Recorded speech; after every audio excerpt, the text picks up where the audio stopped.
Mais tous les soirs, si tu veux, je me mettais à trembler dans mon lit. En plus, ma mère, à l'époque, tu communiquais pas trop comme aujourd'hui avec tes enfants, tu vois. Donc c'était un peu, allez, on part vivre dans le sud de la France, à 600 km de votre père. What? Que des trucs comme ça. Je vois qu'il a échangé des mails avec une copine de sa mère et apparemment ils s'étaient embrassés, tu vois. Ensuite, je découvre qu'il est sorti avec la demi-sœur de mon meilleur pote. Je découvre donc à l'époque lycée qu'il avait en parallèle de ça une meuf au lycée, autre que moi, et je sens que je vais faire un malaise. Et effectivement, ça va pas louper, je fais un malaise, donc je m'allonge dans le lobby et j'ai des fourmillements, bras gauche, visage, etc. Ok, je suis en train de crever littéralement, quoi. Quand t'accompagnes quelqu'un jusqu'à la mort et que tu vois cette personne se dégrader physiquement, et les derniers jours, en fait, où tu sais que la personne va mourir dans les 7 prochains jours, ça c'est vraiment hardcore. Et il vient, moi j'étais en train de bosser à la maison, il ouvre la porte et il me dit ça y est, c'est fini, il est parti.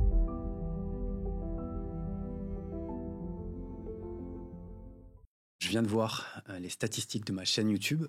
Je vois que vous êtes 86,4% à regarder les vidéos, mais à ne pas être abonné. Si tu es un visiteur ou un auditeur, un spectateur, un peu de passage, un peu au hasard, bon, c'est pas très grave que tu sois pas abonné. Mais par contre, si tu trouves que les épisodes que je suis en train de proposer, où je parle de santé mentale, de relations avec les entrepreneurs, et que ça t'apporte énormément de valeur, franchement, ça me ferait juste super plaisir que tu puisses t'abonner, que tu puisses liker, que tu puisses commenter, juste soutenir la chaîne. En fait, c'est de cette manière-là que YouTube va me mettre en avant, va mettre le contenu en avant, et je vais pouvoir proposer des épisodes de plus en plus qualitatifs avec ton soutien. En contrepartie, je te promets que je vais faire en sorte de faire des épisodes de qualité de plus en plus dingues, de plus en plus ouf, et apporter le maximum de valeur possible. Donc voilà, si jamais tu peux t'abonner, ça me ferait vraiment extrêmement plaisir. Je te laisse reprendre l'épisode. Ciao. Sandra, salut. Salut Mike. Comment tu vas? Ça va bien et toi? T'as pas trop froid? Non. Je suis bien ici et effectivement, on se pèle un peu quand même à Paris. Du coup, t'as vu la neige hier? Ouais, incroyable. C'était stylé, hein? Ah ouais, hyper stylé. T'es arrivé quand? Hier soir? Non, il y a 2 jours et sache que chez nous, donc dans le sud, ce n'est pas encore l'hiver. Tu vois, Il fait froid. Franchement, pas tant que ça. Non, pas ouf. Non. Ah, ma mère m'a dit qu'il faisait froid, mais pas de neige. Ouais, mais il fait pas si froid que ça. Ok. Alors ça a peut-être changé depuis 2 jours. Apparemment, les températures ont baissé, mais ça va. Ok, écoute Sandra, c'est terminé. Du coup, pour commencer le podcast, je te demande toujours la même question au tout départ. Si tu peux te présenter brièvement ce que tu fais, qui tu es, pour te présenter aux gens qui nous écoutent, qui nous regardent. Yes. Du coup, Sandra Verger. Donc moi, j'ai lancé le podcast Les Locomotives en mai 2020, en parallèle de mon job, où j'interviewe des femmes qui ont osé changer de vie, osé se créer une vie à leur image, des femmes qui m'inspirent, des femmes qui ont surtout changé de vie, ouais. Des baroudeuses, des entrepreneuses, des personnalités publiques, des inconnus, des politiques, plein de types de femmes différents avec des parcours différents. Le podcast a vraiment explosé et a connu un succès et connaît toujours un succès de malade. Et du coup, en parallèle de ça, je me suis dit comment je peux faire pour vivre de mon activité. Donc, j'ai lancé des formations pour justement aider les femmes pour qu'elles puissent trouver leur voie et aider les entrepreneuses à développer leur bise en parallèle de ça. Et du coup, j'ai quitté mon CDI pour devenir entrepreneuse il y a 2 ans. Et voilà ce que je fais majoritairement. J'organise aussi des talk shows, des événements, Women Empowerment, tout un écosystème qui existe maintenant aujourd'hui. Ok. C'était un peu long, hein. C'était un peu chiant. Non, c'était pas chiant. C'était pas chiant du tout, c'est bien. Moi qui me lance, tu vois, dans le podcast. Mm-hmm. Et j'ai vu que tu avais 700 avis sur Spotify. Je me suis dit, ah ouais, quand même. Ah ouais, tu trouves que c'est beaucoup? Du coup, les amis, s'il vous plaît, pensez toujours à mettre une note quand vous écoutez un podcast, parce que c'est super important. Mais en fait, ce truc-là, c'est que tu dis que t'embêtes les gens à dire ça à chaque fois. Mm-hmm. Mais en fait, c'est super important. Que ce soit sur YouTube ou sur Spotify ou Apple Podcast, il faut dire aux gens de s'abonner, de commenter, de liker, parce que sinon, on remonte pas, en fait. Non. Et moi, j'ai fait l'erreur de rien dire pendant 3 ans. Ah ouais? Ouais. Et en fait, c'est dommage parce que si j'avais dit, j'aurais peut-être le double, tu vois, aujourd'hui. Ah, d'accord. Non, je demande, à la toute fin, et c'est rare c'est pas rare, mais t'en as très peu qui vont jusqu'au bout de la fin de l'épisode, tu vois. Ouais. Il faut le faire au début, quoi. Et encore, c'est toujours pas le cas. Donc, des fois, t'oublies de demander. Je le fais pas. Enfin, c'est tu toujours le à la fais fin. Non, je le demande dans mes newsletters et parfois en story, maintenant, depuis très peu de temps. Ouais. Mais sinon, je le fais toujours pas sur le podcast. Alors que je sais que je dois le faire. Ouais. Mais il faut que je le fasse. Il faut que je me discipline un peu plus cette année sur ça. Là, par exemple, sur YouTube, je vois qu'il y a 86% des personnes qui regardent qui sont pas abonnées. Ah bon? Ouais. Ah, c'est marrant, ça. Bon, en même temps, c'est normal, pas tout le monde s'abonne, mais je veux dire, il y a quand même parmi toutes ces personnes-là, plein de gens qui qui regardent et qui s'abonnent pas forcément, qui bien likent sûr. pas. C'est dommage, tu vois, mais bon, en même temps, on peut pas tout avoir. Bah voilà, écoute, c'était le seul moment business. Du coup, Sandra, est-ce que tu peux me dire où tu es née et dans quel type d'environnement? Oui. Donc à Besançon, dans le Doubs, D-O-U-B-S, en Franche-Comté. Donc c'est là où on fait le comté. Donc tu connais très bien. C'est bien. hyper chic. Non mais attends, c'est la classe en vrai. C'est la classe de ouf. Donc je suis née dans le fromage quoi, et les vaches. Et dans un environnement, écoute, papa, maman et ma grande sœur Anaïs. Environnement plutôt modeste, plutôt aisé. Ni l'un ni l'autre, je dirais. Enfin, à l'époque, en tout cas, où on est né, mes parents étaient au début de leur carrière, tu vois. Enfin, pas aisé, pas trop modeste non plus. Et puis, en fait, j'essaie de revenir en arrière, mais au niveau de l'environnement, si tu veux, moi, quand j'avais 1 an et demi, mes parents ils se sont séparés. Ah oui, très tôt. Tu vois ? Ouais.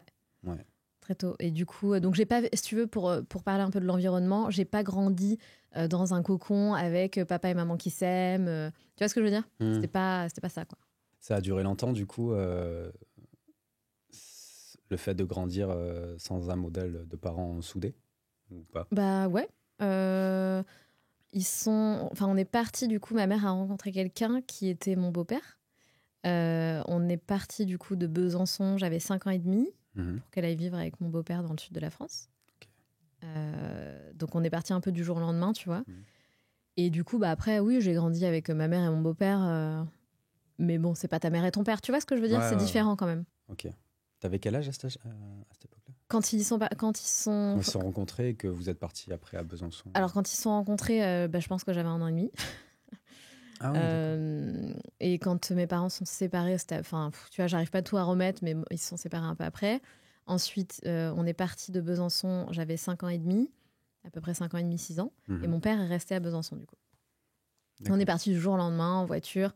Ma sœur avait le poisson rouge sur les genoux, c'est le bocal. En plus, ma mère, à l'époque, tu communiquais pas trop comme aujourd'hui avec tes enfants, tu vois.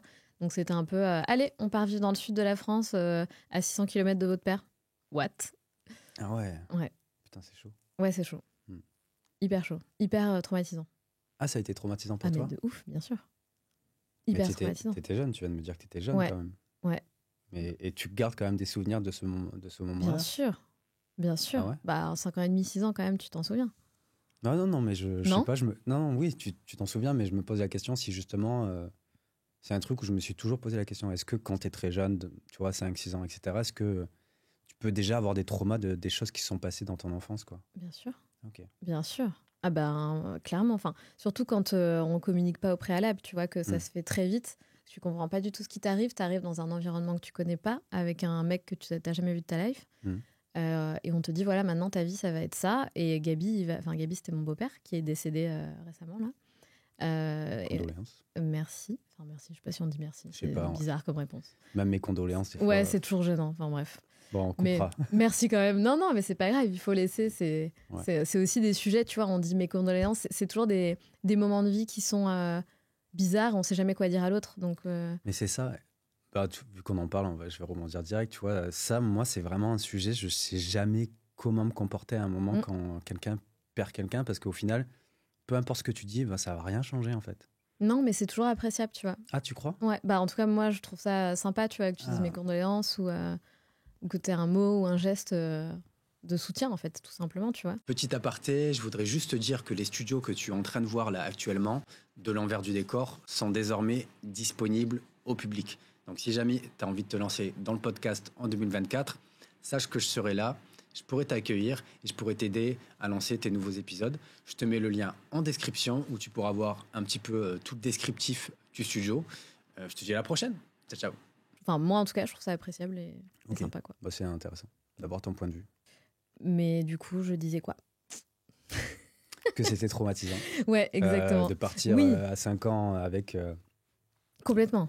Comme ça, du jour au lendemain, quitter son père biologique et vivre avec quelqu'un de nouveau. Ouais. Et puis, tu pars pas dans le... Comment dire ? Tu pars pas à l'autre bout de la ville. Tu pars à l'autre bout de la France, tu vois ? C'est compliqué quand même. Puis tu vois plus ton père, en fait. Ouais. Donc, carrément. Enfin, gros traumas. Enfin, moi, j'ai fait je savais pas que c'était des crises d'angoisse et à l'époque, on ne le savait pas. Mais tous les soirs, si tu veux, quand j'allais me coucher, je faisais je me mettais à trembler dans mon lit. Sérieux? Ouais, et À je me quel âge? grattais Ça a commencé? Bah ouais, ça a commencé dès qu'on a habité dans le sud, tu vois. Waouh! Ok, donc. Tremblement de ouf, tous les soirs. Tous les fucking soirs. Et grattage, je me grattais le dos. Ah ouais? Ouais, je me grattais le dos. Ça me grattait en fait. Tu sais, des fois, quand ça te stresse, ça peut te piquer la peau. Ouais, tu vois, voilà. Et du coup, tous les soirs, j'allais toquer à la porte de la chambre de ma mère. Je disais, maman, ça recommence. Et du coup, j'avais le rituel où je devais d'abord respirer à la fenêtre de ma chambre, donc ouvrir le volet dans la nuit, enfin dans la soirée, respirer, et ensuite aller respirer à leur fenêtre de leur chambre à eux. Et sans faire ça, j'arrivais pas à mettre un terme à la crise. Ah Tu sais, ouais, c'était genre c'est la solution. ouf. D'accord. Donc très jeune, tu faisais des crises d'angoisse. Bon, c'était pas manifesté comme ça. Bah, il n'y avait pas le mot à mettre sur ça. On savait mais pas ce que c'était directement lié à la fait de la perte entre guillemets de ton papa. Bien sûr. Je pense que c'était la manière d'exprimer mon stress et mon angoisse vis-à-vis de cette nouvelle situation, quoi. Ouais. Et même pour ta mère, j'imagine que c'était. Tu penses que ta mère, elle avait conscientisé déjà que ça venait de ça? Non, déni total. Ouais. Déni total. Ouais, je pense que non, parce que sinon t'emmènes ton enfant chez le psy ou tu fais quelque chose, tu vois. Ouais. Et comment t'as fait pour toi conscientiser, prendre du recul sur ça, savoir qu'il y avait eu un trauma par rapport au départ de ton père, etc. Comment t'as guéri de ces choses-là? Ça s'est fait comment? En fait, je pense que ça m'a aidé, on va dire, à grandir un peu plus vite et à être mature un peu plus vite, j'ai envie de dire, par rapport à la relation à soi, à la relation au mal-être, etc. Parce que très vite, dans mon lit, je me suis dit, bon, Sandra, t'as pas d'autre solution. Tu vois, je devais avoir genre 8 ans, que de te débrouiller par toi-même. Il y a un moment donné, il va falloir que tu arrives à surmonter ces moments de tremblotage. Je sais pas comment tu appelles ça. Tremblement. Merci. Tremblotage. J'avais tout de suite compris, enfin, j'avais pas tout de suite, mais j'ai compris par la suite qu'il fallait que je me sorte de cette situation toute seule.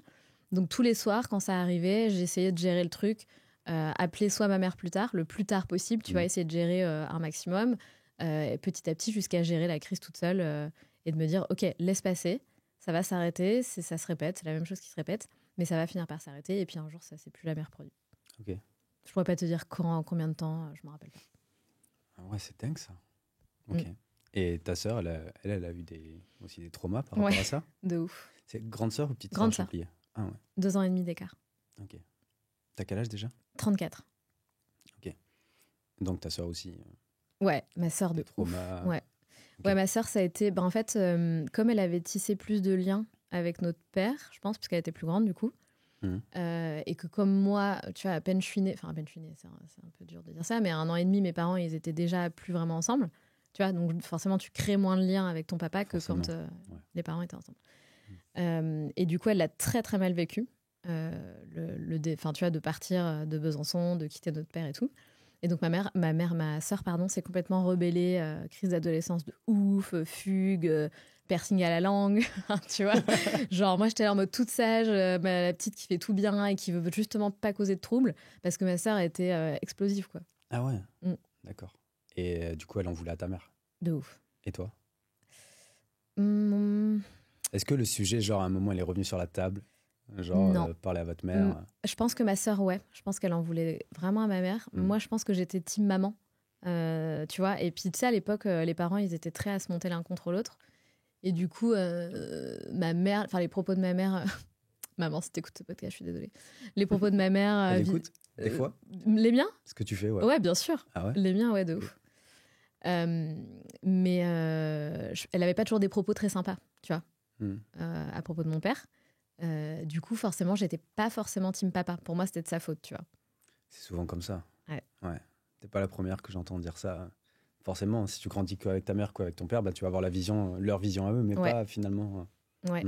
Et puis bizarrement, tu vois, un autre truc étrange, c'est que certes, j'ai eu ce stress de changement de vie. Ça m'a apporté un stress énorme de changer d'environnement, mais de partir loin de mon père. Désolée papa si t'écoutes ça du coup. Ça m'a pas, tu vois, j'ai pas eu, je sais pas comment expliquer. Je me suis pas dit oh là là il va me manquer. J'ai pas ressenti le manque de mon père. J'ai ressenti le manque d'un père, tu vois, d'une figure paternelle avec qui je tisse vraiment des liens proches, etc. Ouais. puisque du coup, j'avais décidé de détester mon beau-père. Et du coup, impossible pour moi de... Ah oui? Ouais, vraiment. Je le supportais pas, quoi. Pendant longtemps? Pendant longtemps, ouais. Tout ce qu'il faisait m'énervait. C'était tout, même quand on mangeait à table, c'est les bruits de bouche. Tu sais, pour moi, c'était exacerbé. J'avais qu'une envie, c'était de quitter la table. Mais avec ma sœur, ça nous rendait ouf.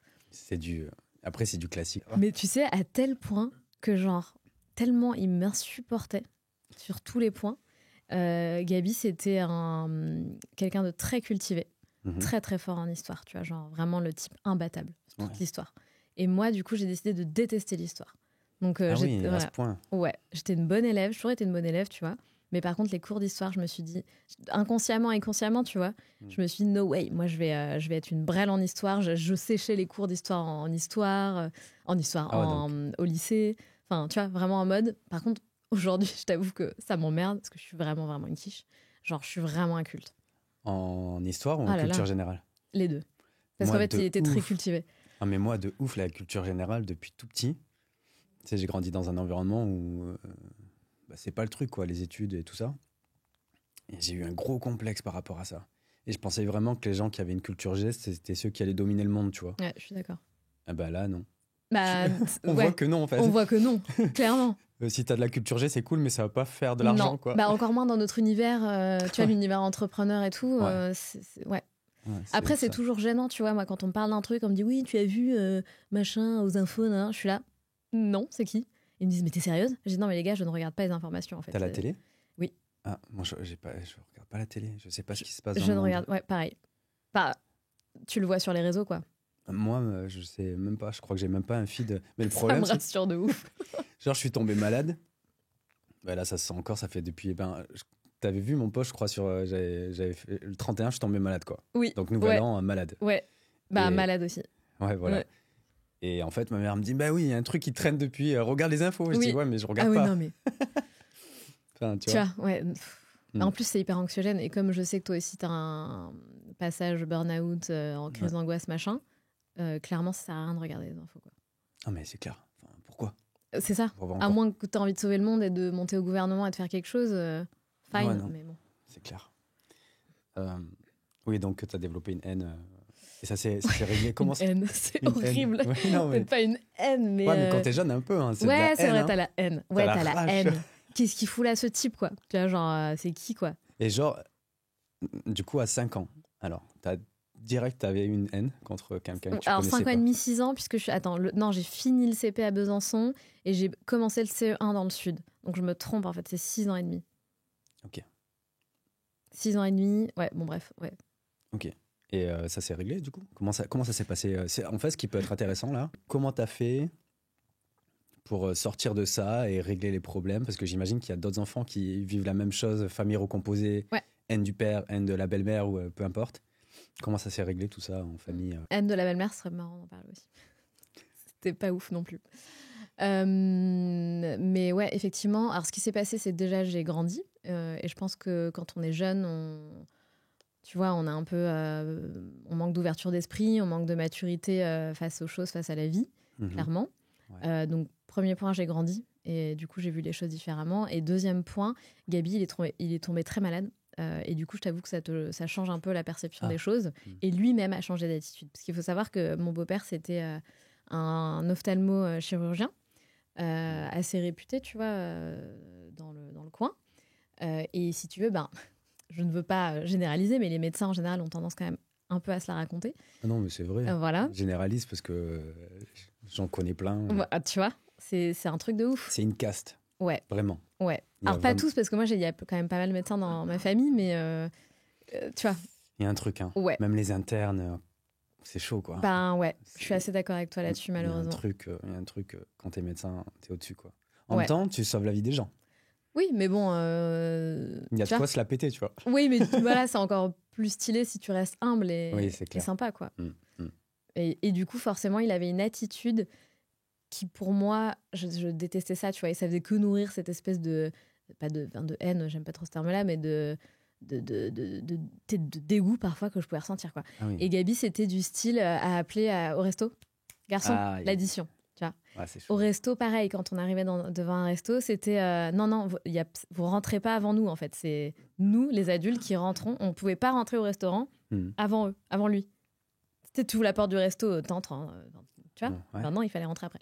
Pareil, à table, il fallait avoir les coudes comme ça sur la table, enfin les mains sur la table, tout le temps. Mains sur la table. J'exagère un petit peu le personnage, mais il y avait de ça, quoi. Pour rappeler le contexte, ta mère, elle faisait quoi comme taf type d'environnement aussi pour que je comprenne. Et ton père biologique, c'était quoi son profil? Mon père biologique, banquier. Ok. Après, il est monté directeur grand compte, enfin toute sa carrière dans la banque, quoi. Et ma mère, directeur financier.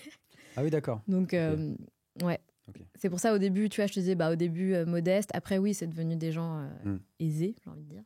Mais il y a eu quand même une grosse diff entre ton père biologique et Gabi, qui était déjà docteur. Complètement. Médecin. Bien sûr. Tu sais, à partir du moment où t'es médecin, quoi.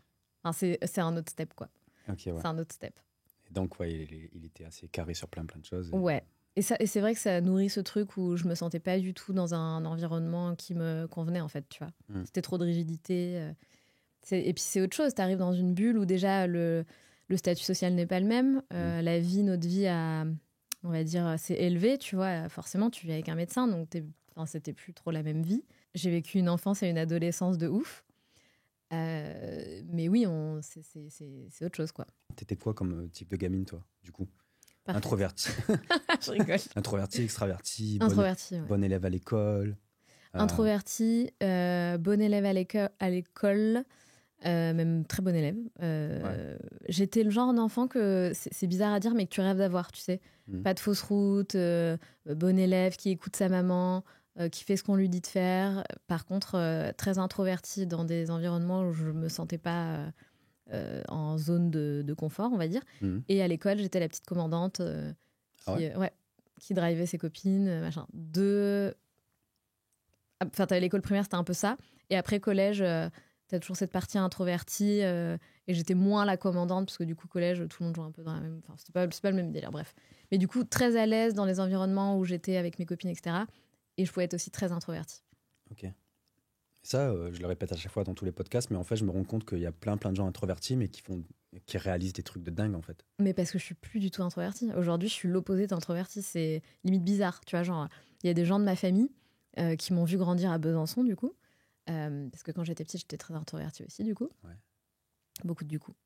Et qui me voient aujourd'hui, et je me rappellerai toujours, il y a quelques années, je vois quelqu'un de ma famille qui m'avait pas vu depuis longtemps. Et il me dit, mais Sandra, il s'est passé quoi, en fait? Tu n'es pas la même personne.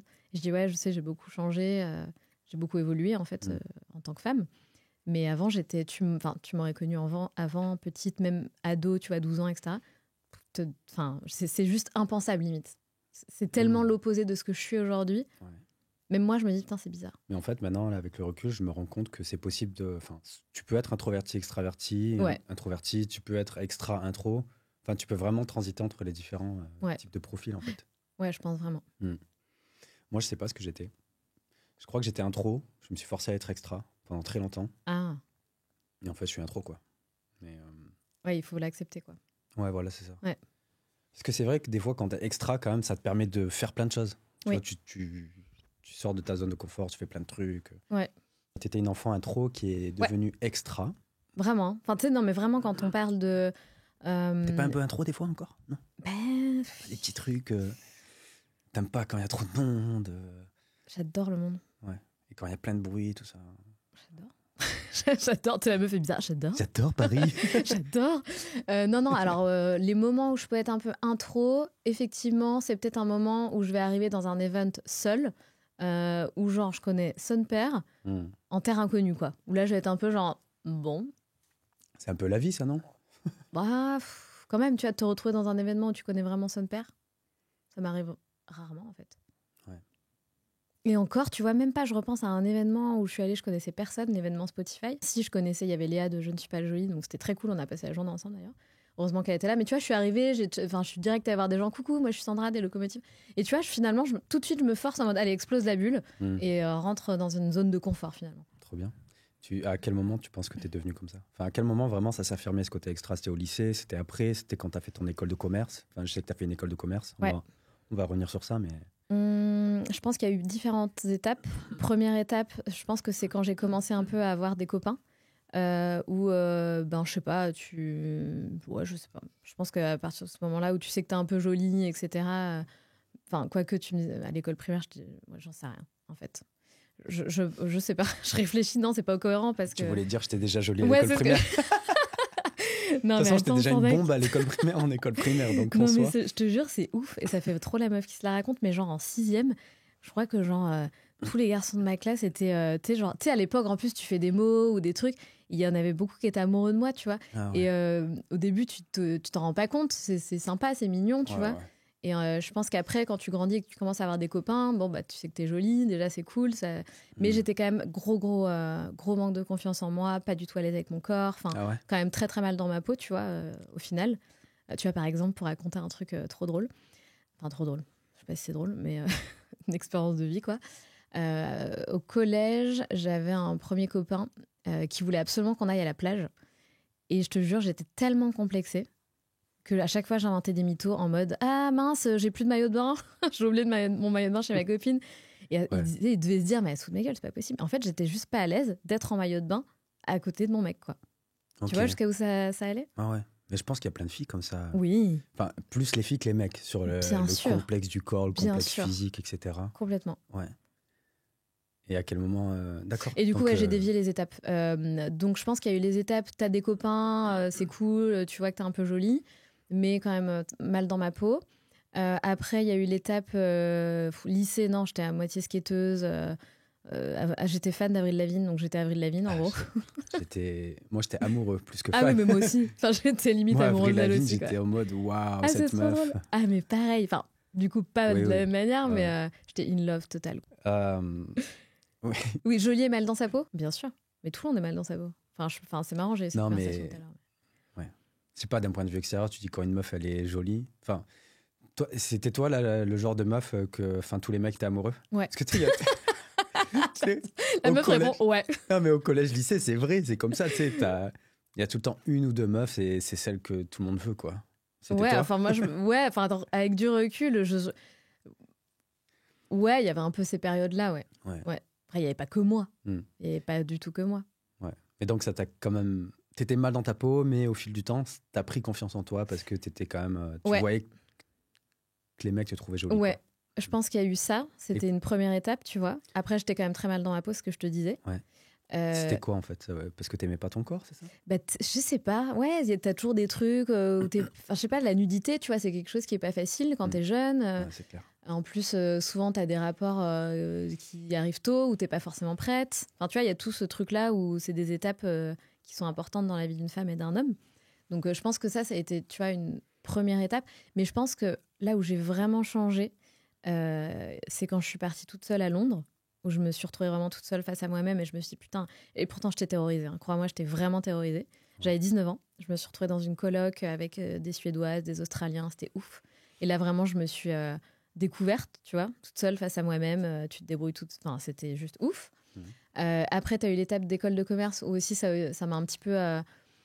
J'étais pas forcément toujours très à l'aise, tu vois, pareil, t'arrives en école de commerce, il faut parler aux gens, tu vois, ça, bon, c'était pas trop mon truc à l'époque. Mais ça m'a permis, tu vois, j'ai fait un échange pareil toute seule, je suis partie aux US et je me suis retrouvée qu'avec des gens qui se connaissaient déjà dans l'école de commerce. Et j'ai intégré, si tu veux, un groupe de personnes. Ouais. Et là, pareil, mais j'ai éclos, quoi. J'ai deuxième partie de mon éclosion, on va dire. C'était ouf. C'était vraiment ouf. C'était génial. Donc, comment ça s'est passé, là? Si tu peux me résumer rapidement, pourquoi tu as choisi école de commerce? Enfin, c'était quoi ton parcours collège, lycée, école de commerce, Londres, les US? Okay. Pourquoi avoir fait ce choix? Est-ce que c'est ta mère qui t'a poussé? Est-ce que c'est ton beau-père? Est-ce que tu as suivi le chemin de ta sœur? Trop de questions. Ouais, mais du coup, je comprends bien ce que tu veux comprendre. Donc déjà, lycée, je fais un bac S parce que je suis le chemin de ma sœur et des enfants de mon beau-père. Tout le monde avait fait un bac S. Donc en gros, je voulais pas être le vilain petit canard qui avait pas fait un bac S. Même si j'avais aucune envie de faire un bac S, on m'avait fortement conseillé, ma mère m'avait fortement conseillé de faire un bac S, en me disant que c'était un peu, tu vois, la voie qui t'ouvre toutes les portes, etc. C'est vrai. Enfin, je veux dire, c'est vrai que tout le monde dit ça. C'est vrai que tout le monde dit ça, mais... Le scientifique... Ouais, mais ça a bien changé maintenant. Tu vois, je pense que maintenant, tu regardes sur un CV, si t'as fait un bac S ou pas, je pense que tout le monde s'en tape, quoi. Mais je crois qu'il y a toujours ce truc où fais des bon maths. Et les maths, c'est les gens intelligents. Bah, je peux dire que j'étais une brêle, hein, pour le coup. Et en plus, en fait, tu vois, c'est dommage parce que tu te retrouves dans un environnement qui te correspond pas, à faire des choses où ce n'est pas ton truc, tu n'as pas les appétences pour, et du coup, tu te retrouves à être nul et à te croire nul parce que tu es entouré de petits matheux qui sont super forts et du coup, tu te sens comme une merde, quoi. Enfin, de ouf. tu vois ce que je veux dire? Et en fait, combien de fois je me dis, mais qu'est-ce que je fous là? Je ne suis juste pas à ma place, en fait. Tu t'en as rendu compte ou Bien sûr. Ou tu t'es juste dit, je suis une merde? Mais en fait, je m'en suis complètement rendu compte. Je voyais bien que je collais pas. Tu colles pas avec les autres, de toute façon. Tu colles pas avec le groupe. Tu vois, j'ai rien à foutre là. Après, c'était marrant parce que du coup, t'es avec des gens complètement différents de toi, tu vois. Franchement, il y avait pas mal de geeks. C'était complètement ouf. D'ailleurs, des génies, quoi. Enfin, des génies des maths, tu vois. Tu sais que moi, ça m'impressionne encore quand même. Hein. Ah les ouais, gens qui sont ouf. forts en maths, je suis waouh. C'est ouf. Ouais, j'aimerais trop être comme ça. Alors moi non, parce que franchement ça me semble enfin c'est complexe de fou quoi. Les maths S, c'est barbare quoi. C'est waouh. Ouais, moi c'était pas. Enfin. T'étais forte en quoi du coup? Si t'étais ni forte en culture G et ni forte en maths. Physique, j'étais pas mauvaise. Ouais. En fait, après j'ai compris dans quoi j'étais forte. Tu vois, une fois que le lycée est passé, je me suis orientée parce que je savais pas quoi faire. Pareil, j'ai suivi les pas de ma sœur par facilité et par recommandation de ma mère. Donc j'ai fait un IUT Tech Deco. Et là, par contre, j'étais hyper forte. Genre vraiment une des meilleures. Tout ce qui était négociation commerciale, tout ce qui tournait autour du business, c'était vraiment ma cam, tu vois. Okay. Et là, je me suis dit, OK, j'aurais peut-être dû faire économie. Je pense que j'aurais grave kiffé les cours d'éco. En plus, c'est grave important, hein, ouais. L'économie. Enfin, maintenant, là, je m'en rends compte. Ah, mais de ouf. Surtout pour les entrepreneurs, je crois. Mais c'est génial. Mais moi, j'y pétais rien, quoi. Et en plus, ça me saoulait, je comprenais rien. Tu vois, tu me diras, j'aurais peut-être pas eu la maturité de, je sais pas. En langue, j'étais forte. Anglais, espagnol, j'étais hyper forte. Tu parles plusieurs langues, du coup? Anglais, espagnol, j'ai tout oublié. Ouais. T'as des origines ou pas? Non, on me demande tout le temps si j'ai des origines. On m'a tout demandé. Italienne, espagnole, juive, marocaine, algérienne, on m'a tout demandé. Alors, tu fais plus italienne. Ouais, on a des origines, a priori, j'en ai reparlé avec ma grand-mère là, il n'y a pas longtemps. A priori, on a des origines italiennes et c'est quasi sûr. Mais ça se voit de toute façon. Ouais, ça se voit de ouf. Tu vois, genre même sur ma sœur, elle est typée de ouf aussi. La mère de mon père est ultra typée, genre limite, c'est vraiment extrêmement typée, de la peau très mate. Elle est super belle, ma grand-mère d'ailleurs. C'est la seule qui me reste. Voilà, by the way. Bah, écoute, voilà. Et donc oui, je pense, origine italienne, probablement. Trop cool. Trop fière d'avoir des origines italiennes, si c'est le cas. Mais tu sais, je pense qu'un jour, je ferai le test d'ADN, j'enverrai un cheveu. Tu sais, tu peux le faire. Tu peux envoyer un cheveu par la poste. Ah ouais? Ouais. T'as des sites maintenant... Faut pas le perdre, hein. Non, c'est clair. T'envoies un... Ou alors, c'est un cheveu. C'est peut-être pas un cheveu. Ou un coton. Oui, c'est plus ça. Ouais, non, ça me fait rire de dire un cheveu. Et tu fais ton ADN, quoi. Ouais. J'aimerais bien le faire aussi, mais bon, moi, je crois qu'il n'y a pas surprise. Toi, t'es typé asiate, on est d'accord? Ouais. Et tu sais d'où ou pas? Oh ouais, vietnamien, mon père. Ah, ton père est viet? Ouais. Il est né au Vietnam? Ouais. Trop stylé. 100%. On a voyagé au Vietnam en je sais plus quelle année. C'était ouf. J'ai adoré. Ah, t'as kiffé? J'ai adoré. Putain, t'es la première qui me dit ça, quoi. Quoi? Parce que les gens comparent Thaïlande, Bali, Vietnam, nanana, et tout le monde dit que le Vietnam, c'est pourri. Mais moi, j'ai adoré le Vietnam. Non, mais si tu vas... Ça n'a rien à voir. La Thaïlande, tu vas sur la plage et tu bois des jus de noix de coco, quoi. Ça n'a rien à voir. Non, mais il y en a plein qui n'aiment pas le Vietnam, alors que moi, j'ai trouvé ça super. J'ai adoré ce voyage. Bah ouais. Un de mes voyages préférés. Alors après, tu vois, j'ai pas fait tout le Vietnam. À mon grand regret, on n'a pas fait tout ce qu'on aurait pu faire. Mais j'ai adoré. Hanoï, j'ai trouvé ça extraordinaire. Mince, comment ça s'appelle Saigon? Non. Hoi An? Non, j'ai pas fait. J'aurais adoré. Non, mais Angkor Wat. Ah, je sais pas. Les temples d'Angkor, le temple d'Angkor. Non, putain, je confonds avec le Cambodge. Ben voilà, en fait, tu vois, il y avait plusieurs voyages en un. Ben voilà, je suis pas allé au Vietnam, c'est le Cambodge. En fait. Non, la baie d'Along, j'ai fait une crise d'angoisse sur la baie d'Along d'ailleurs. Ah ouais. T'avais quel âge du coup? Bah, j'avais 25 ans, 27 ans. En fait, tu fais des crises d'angoisse depuis longtemps, en fait. Et ben en fait, non, j'en faisais pas du tout. Et genre, je suis arrivée sur la baie d'Along, tu sais, c'est tout noir, l'eau, elle est très très noire, et tu peux faire du kayak sur la baie d'Along. Donc j'ai bien évidemment fait du kayak sur la baie d'Along. Grave erreur. C'est impressionnant de ouf. Et quand t'as peur de l'eau à la base...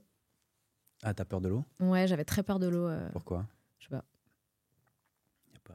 Non. Rien? Okay. Non, je sais pas. T'as pas jeté dans l'eau quand t'avais 3 ans? Non, mais je pense avec les films, tu sais, les fonds marins, les requins, tu te fais bouffer une jambe. t'imagines qu'il y a des trucs de ouf sous l'eau. Enfin, moi, c'était plus ça le délire.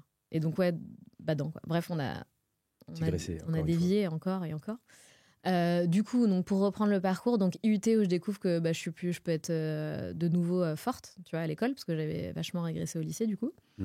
Et ensuite, qu'est-ce que j'ai fait ? Ensuite, je suis partie à Marseille 1 an, parce que j'avais raté mon concours d'école de commerce et que je voulais une seule école absolument, Schema, que j'avais raté. Du coup, je suis partie à Marseille faire un BBA, un double diplôme BBA et préparation, enfin BBA et licence et préparation au concours d'école de commerce. Année de psychopathe. Pourquoi tu voulais Schema ? C'est à Nice, c'est ouais, ça ? Parce que c'était chez moi. Et comme j'avais un amoureux qui était dans le sud, pour moi, c'était impossible de bouger du sud, quoi.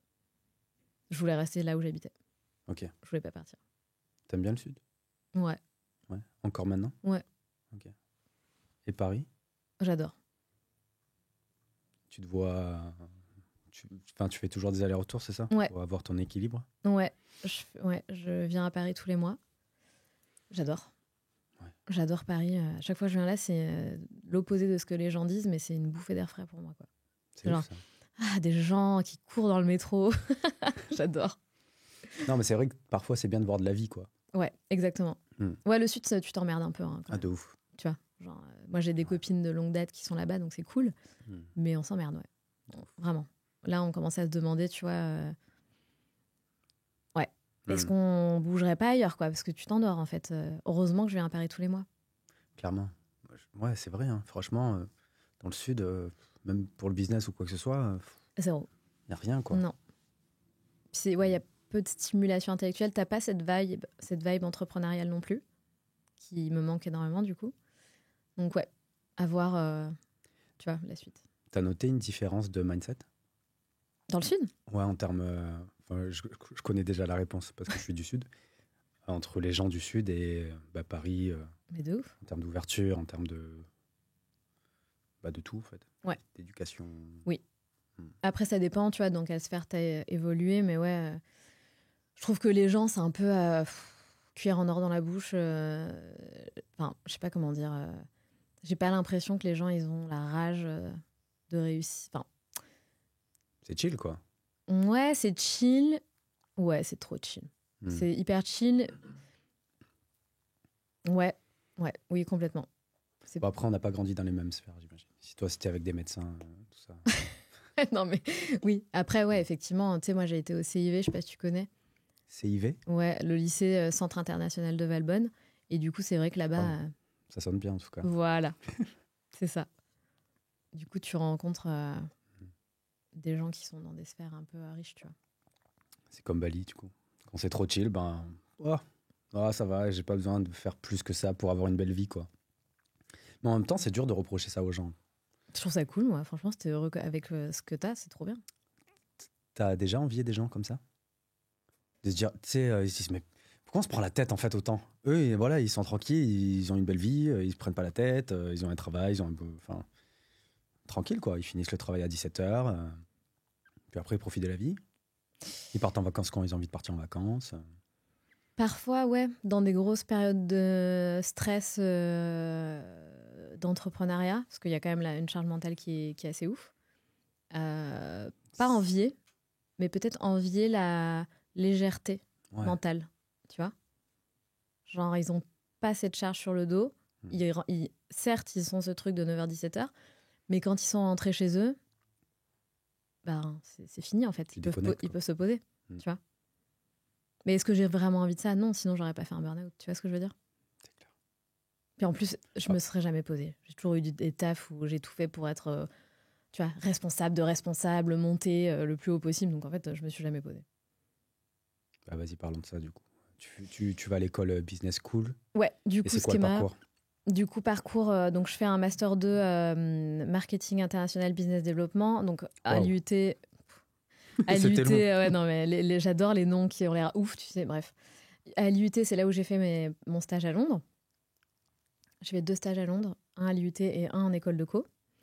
Ensuite, en école de co, j'ai aussi fait un transfert sur un campus américain pendant tout un semestre. Du coup, c'était mon rêve, c'était vraiment mon dream. J'avais 2 rêves, partir à Londres et étudier sur un campus américain. Pourquoi ? Parce que les séries ? Bien sûr. On avait parlé de One Tree Hill. Absolument. Une fan absolue. C'est ça qui t'a motivé? Mais toutes les séries à la Riken sur Dawson, les campus. Ouais, toutes. Mais ouais, toutes. ouais. Moi, j'adorais ce genre de séries-là. Et tu m'avais dit que les campus américains, c'est vraiment comme à la télé, quoi. C'est ouf.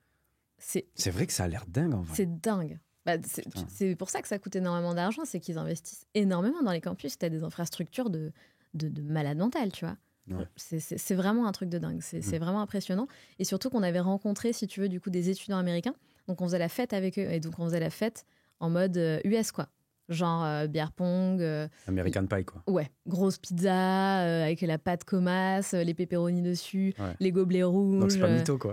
Non, mais pas du tout. Trop bien. Ouais. Mais c'était trop bien. Mais j'ai franchement ma best life. T'avais quel âge? J'avais 23 ans. C'est bien d'avoir des souvenirs comme ça où tu dis putain, c'était vraiment de la tuerie. Mais c'était dingue. Londres et les US, c'était vraiment une folie. Donc, ouais, tu vas au UK, tu vas aux États-Unis, et c'est quoi la suite alors? Parce que t'as un copain à ce moment-là. Ouais. Ouais. J'ai un copain à ce moment-là. Il n'y a pas eu des petits trucs compliqués Si, bah, en fait, tu te remets en question sur l'existant, en fait. Parce que moi, j'ai toujours été hyper codépendante de mes mecs. C'est ça qui est intéressant aussi. Ça veut dire quoi, codépendante de tes mecs? Je vivais pour eux, quoi. Tu vois, c'était vraiment... je pense que quand tu manques de confiance en toi, c'était pas de l'amour. Enfin, si, je pense qu'il y a eu de l'amour. Mais c'était juste... ouais, t'avais l'impression que sans eux, ton monde s'effondrait, en fait. Parce que c'est eux qui donnaient de la valeur, c'est ça? Ouais, je pense. Ah, ok. Enfin, je pense que je l'ai... Et pourtant, c'est ça qui est ambivalent chez moi, tu vois. C'est qu'il y avait ce truc où je drivais pas mal de choses, tu vois. Et en même temps, je drivais rien parce que j'étais hyper codépendante, quoi. Ok. Tu vois? Et ta mère? Ouais. Pareil avec Ouais. ces mecs? Ouais, de ouf. C'est plus elle à fond que les mecs à fond? Non, mais les deux. Enfin, genre, ma mère et mon beau-père, c'était vraiment une relation hyper passionnelle et hyper codépendance. C'est dur de... ouais. De voir ça? Non, ça me passionne un peu les relations entre les dans le couple, en fait, tout simplement. Et de savoir, enfin, généralement, tu sais, dans un couple, pour que ce soit... Enfin, quand c'est passable, c'est que t'en as un qui est toujours plus à fond que l'autre, tu vois. Et plus il va montrer d'intérêt, plus l'autre, il va se détacher parce qu'il en a marre, tu vois. Par contre, que les deux, comme tu dis, tes parents, enfin, ton beau-père et ta mère, soient dans un truc passionnel et ultra jaloux aussi, tous les deux en même temps, ouais, j'ai jamais vu ça. Ouais, si, normalement, clairement. c'est plus l'un que l'autre, en fait, tu vois. Bah, je pense que ma mère, elle admirait de fou Gabi parce que médecin, parce que c'était... tu vois, je pense que c'était son rêve d'aller dans une autre sphère, de s'élever tu vois, dans la société, au niveau de son statut social, etc. Donc, grande admiration pour Gabi, évidemment, parce que très cultivée, enfin vraiment, tu as un niveau supérieur, quoi, en termes d'intelligence... pas émotionnelle, mais intelligence... Intelligence tout court. Ouais, voilà. Culture G et tout. Ouais, tout, voilà. Curiosité. Ouais, absolument. Okay. Et je pense que mon beau-père aussi a admiré ma mère par sa beauté. Elle est très intelligente aussi, ma mère. Tu vois, tous les deux s'admiraient, quoi. Ok. Ta mère te ressemble, du coup? Non, ma mère... non, on ressemble plus à mon père, avec ma sœur. Ah. Ouais. On ressemble plus à mon père. Physiquement ou dans le mental? Difficile à dire. On a alors, mental, je pense qu'on a un mix des deux.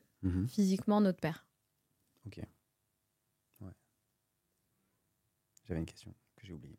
Mais non, mais c'est moi qui te disais que ouais, j'étais du coup hyper codépendante dans mes relations d'avant.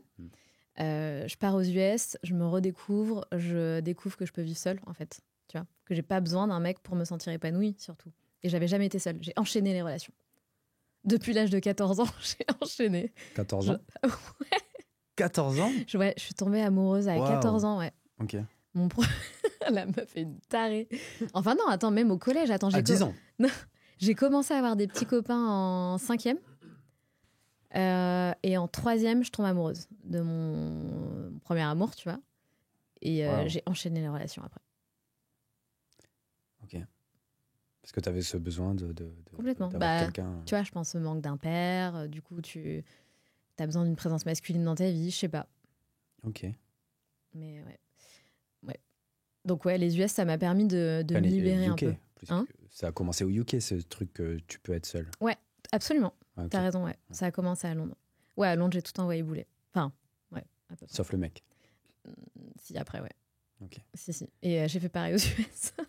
Ah, d'accord. Ouais. C'était 2 mecs différents. Oui. Ah, ok. Bah, comme j'ai enchaîné les relations, du coup, ouais, à chaque fois que je me retrouvais dans un environnement, tu vois, genre Londres, US, que je me retrouvais avec moi-même, je me rendais compte que j'étais plus du tout alignée avec la personne avec qui j'étais et que c'était plus de l'amour. Enfin, tu vois ce que je veux dire? C'était une question d'habitude et de...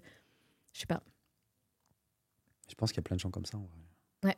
C'est juste que tu sais, t'es dans ta zone de confort, ton quotidien. Dès le moment où tu pars, tu te dis, mais putain, je suis enfin moi, quoi. Ouais, exactement. Du coup, tu te dis, mais qu'est-ce que je fais avec cette personne? Et c'est fou parce que toutes ces émotions que tu ressentais, tu sais, de besoin de le voir, de manque, de ici, donne pas de nouvelles, moi je devenais dingue. Et en plus, putain, je me suis fait malmener, mais vraiment, tu vois, genre... et c'est pour ça que j'ai été un peu traumatisée. Ma première relation, donc le premier amour à 14 ans, là, genre pour moi, l'amour, c'était un conte de fées, tu vois. Genre quand tu t'aimes, c'est ouf. Et il peut rien t'arriver, tu vois. Ouais. Et pas du tout, genre, laisse tomber. Je me suis fait tromper direct dans ma première relation. Ça a duré de mes 14 à 18 ans. Traumatisant, ça. Ça m'a traumatisée. En fait, j'ai pas compris ce qui se passait. Tu sais, genre, c'est quoi ce monde de merde, en fait? Ouais. Et ça, j'avoue, ça m'a remis un coup sur la gueule en mode... ouais, ça m'a remis un gros coup sur la gueule. Et après, du coup, tu te sens très insécure dans tes relations futures. Ouais. Mais du coup, voilà. Donc, je rentre des US, j'arrive à Paris, je reprends ma vie avec mon mec. C'est triste, mais j'avais plus envie d'être avec lui, tu vois. Ouais, tu me disais que Enfin, tu me disais. C'est que j'avais lu que tu t'es forcé à revenir, en fait. Ouais. Si t'avais pu, tu restais aux États-Unis, quoi. Mais bon. Et en plus, tu vas sur Paris, un endroit que t'as pas envie. Parce que toi, à la base, t'es du Sud. Ouais. Je voulais pas rentrer dans le Sud, je voulais aller à Londres ou à New York. C'était vraiment mon dream, tu vois. Genre, un peu des fantasmes... Voilà, mais c'était Londres ou New York. Paris, c'était hors de question. J'avais dans ma tête que Paris, c'était horrible. Et du coup, j'y vais à contre-cœur. Je trouve un taf. Premier taf dans l'hôtellerie. Mais expérience de ouf. Et c'est là où je me sépare du coup de mon mec avec qui j'étais pendant les US. Et du coup, à ce moment-là, quand tu te sépares avec ce mec, t'as réglé ces problèmes de codépendance. T'étais quelqu'un de jalouse avec tes mecs? Ouais. Ah ouais? Ouais. Horrible. Plus toi que eux, du coup. Mais ouais, en fait, j'étais tellement jalouse. Enfin, je sais pas. En fait, je pense que j'étais tellement tarée, tu sais. Genre, vraiment, aujourd'hui, j'en parle parce que si tu veux, j'ai tellement... T'as travaillé. Ouais, ça y est, t'es plus... Mais non, mais déjà, je suis en thérapie depuis je sais pas combien de temps maintenant. Donc, on a vachement travaillé sur ça au début aussi. C'est un truc dont je voulais vraiment parler. Tu vois, pourquoi j'ai été comme ça, pourquoi je ressentais ça, etc. Et en fait, c'est parce que j'avais pas confiance en moi, tu vois. Oui, du classique. Mais oui. Et finalement, tu vois, en tant que mec, tu as un point de vue extérieur. Quand tu dis qu'une meuf, c'est la meuf que tout le monde veut, la meuf jolie, etc. Jamais tu dis que ça peut être une meuf jalouse. Parce que finalement, tous les mecs sont à ses pieds, quoi. Tu vois. Ah ouais, c'est vrai. Je vois ce que tu veux dire. Ouais, parce que tu dis, bon, au pire, si ce mec il me saoule, j'en ai un autre, quoi, qui m'attend, tu vois. Ouais, mais non. Ouais, c'est pas comme ça que ça se passe. Non, surtout pas quand t'es passionné. Et moi, je sais que je suis une passionnée, tu vois. Genre, t'es focus, quoi. Ouais. T'es focus sur la personne et... Au contraire, moi, j'étais tout le temps en train de me dire, tout le monde veut mon mec, c'est sûr. Tu vois. C'était genre, dès qu'on rencontrait une nouvelle meuf, c'est sûr, elle le veut, tu vois. N'importe quoi. Enfin... Ouais. En fait, c'est clairement du manque de confiance en soi. De ouf. Mais terriblement. Et le pire, c'est que ça abîme la relation pour rien, quoi. Ouais, c'est vraiment... Tu vois, les meufs qui sont trop dans la jalousie, enfin, les meufs ou les mecs, peu importe. Mais pourquoi, quoi? Enfin, c'est triste, hein. Ouais, je me souviens un petit peu que moi aussi, je pouvais être dans des relations comme ça où la meuf me dit, putain, j'ai vu que t'as regardé la meuf. Genre tout le temps, je faisais ça. Quand tu marches, machin. Et franchement... C'est horrible. Genre, ouais, t'as regardé la meuf et tout. J'ai même pas vu, en fait. J'ai même pas capté qu'il y avait une meuf. Oh tu mon vois. Dieu. Enfin, plein de trucs comme ça où genre... Enfin, c'est abusé. Tu dis, et au bout d'un moment, tu dis, vas-y, arrête. Par contre, moi, j'ai eu énormément honte quand j'ai pris conscience de tout ça. Et quand j'ai mué, je sais pas comment tu peux dire ça, parce que c'est vraiment, je pense que je me suis transformée, tu vois. Ouais. Vraiment, j'ai ressenti un sentiment de honte, de shame, genre énorme. Genre la honte. Ouais, faut pas, en soi. Non, mais tu vois, c'est quand même, c'est badant, quoi. C'est comme quand tu vois les reportages à la télé. Tu sais, à l'époque, il y avait des reportages, je sais plus comment ça s'appelait. Intime. Ouais, je crois que c'était ça. Et tu voyais toujours des meufs jalouses. Et j'étais là en mode, tu sais, moi, je me cachais en mode, tout le monde te dit, ah ouais, putain, tu te rends compte, il y a des meufs qui sont comme ça. J'étais là. Ouais. Alors, j'étais peut-être pas à l'extrême à ce point-là, mais franchement, ouais, j'ai été super jalouse, clairement. Il y a beaucoup de mecs comme ça aussi, donc, en soi. Ouais. Et après, j'étais, tu vois, comme je te disais, dès le début, ma première relation, putain, je me fais tromper, alors j'ai rien fait. Enfin, tu vois, ça faisait 3 mois qu'on était ensemble. Oui, donc... Tu vois, tu te dis, en fait, je me sentais pas safe. J'avais l'impression que j'allais revivre ça sans cesse, en fait. Forcément. Et en plus, cette relation a duré 4 ans.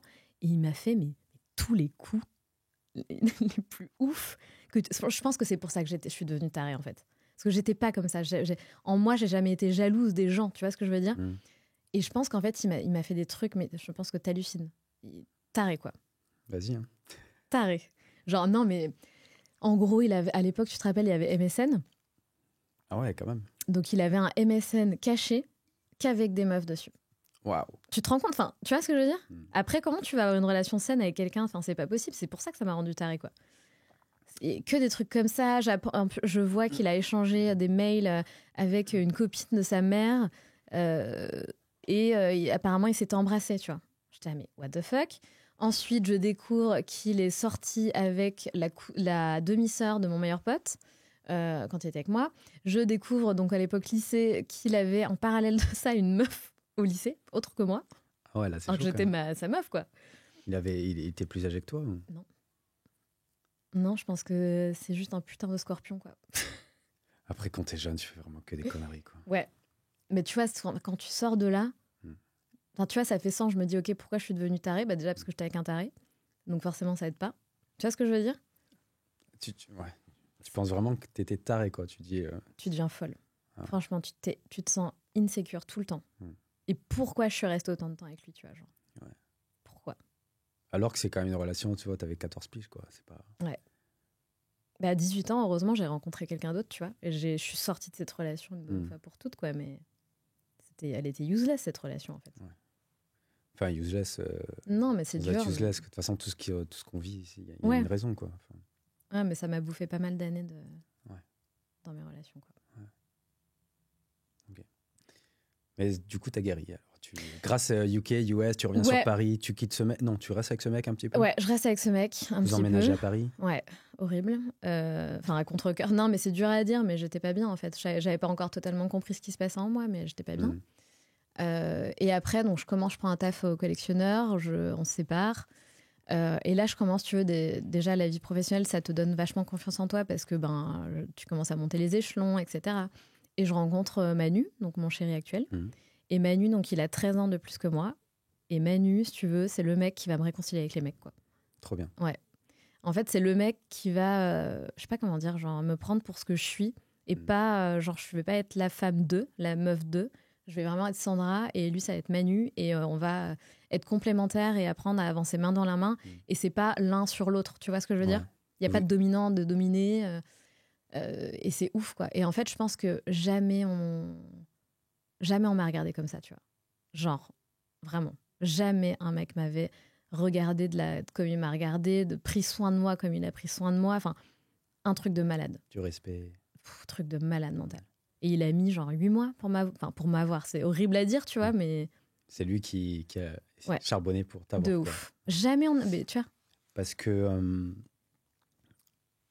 il a galéré pour t'avoir parce que toi, t'avais une crainte des hommes maintenant ou parce que t'étais pas intéressé par lui, tout simplement? Parce que pour moi, c'était impensable d'être avec un mec qui a 13 ans de plus que toi. Ok. Oui, parce que c'est vrai que c'est beaucoup. Ouais, et un gosse en plus. Ah, il avait un gosse? Ah, ok. Et ça me donnait limite envie de vomir, tu vois. Genre... Ah oui, carrément. Ah ouais, tu t'imagines, t'as 24 ans. Ouais, c'est vrai. Qu'est-ce que tu vas foutre avec un type qui a 13 ans de plus que toi et un gosse, quoi. Changement de vie immédiat, là. Et donc, en fait, c'est ce premier taf à Paris. T'étais encore avec le mec d'avant. Ouais. Mais le fait que t'aies rencontré Manu, du coup, t'as quitté... Ah non. Non, rien à voir. Je l'ai quitté... Enfin, on s'est quitté avant. Et Manu, c'était quasiment immédiat après, quoi. Ok. Vous êtes mariés? Non. Enfin, et vous avez un petit bébé? Ouais. 4 ans et demi. Léo? Non, pas Léo. Si. Ah, c'est Léo? Ouais, c'est Léo. Ah, ouais. Okay. D'accord. Mon fils. Mon fils, je t'aime. Mon bébé, je t'aime. Dédicace. Quand il verra ça dans... grave. En 10 ans, je sais pas à quel moment il va regarder les vidéos sur YouTube. Ouais. Il verra sa maman. Ok, trop cool. Et ouais, donc tu rencontres Manu et c'est lui qui te fait changer. Ouais. Bah, au début, il me prend avec mes casseroles, on va dire. Tu vois, des peurs, jalousie, machin, etc. Il comprend que je suis un peu traumate, on va dire. Ouais. Mais il assure de ouf. Mais parce que tu penses, enfin j'imagine que le fait qu'il soit plus âgé, plus mature, c'est aussi ça qui... Mais un truc de malade. On en avait parlé, mais je crois que ma copine, pareil, On a 9 ans de différence. Ah oui, c'est vrai. Elle est plus jeune que moi. Et elle me disait aussi que elle est trop contente de m'avoir trouvé parce que les gars de son âge sont pas matures, en fait. Non. Et ils font que des conneries, ils vont tromper, ils vont peut-être discuter avec des meufs, etc. Et ouais, elle se dit, peut-être qu'il faut qu'on ait des personnes plus matures que nous, en fait. Enfin, plus âgées, des mecs plus âgés que nous, pour avoir le même level de maturité. Absolument. C'est triste, mais les filles sont plus matures que les mecs, plus vite, en fait, c'est tout. Hein. Enfin, je sais pas. Plus stable, plus... Je sais pas. Ouais. Mais ouais, complètement. Moi, ça m'a changé la vie, quoi. Je me suis dit, mais c'est terminé, en fait. Plus jamais, en fait, tu vois. Ouais. Et c'était ouf. Et ça, je pense que ça aussi, tu vois, on parlait des étapes de confiance en soi. Je pense que là, j'ai fait un bond en avant de malade. Ouais. Genre, vraiment, je me sentais queen, en fait. Trop cool. Tu vois, genre, c'est trop bon quand quelqu'un arrive à te faire sentir comme ça, c'est ouf. Et ouais.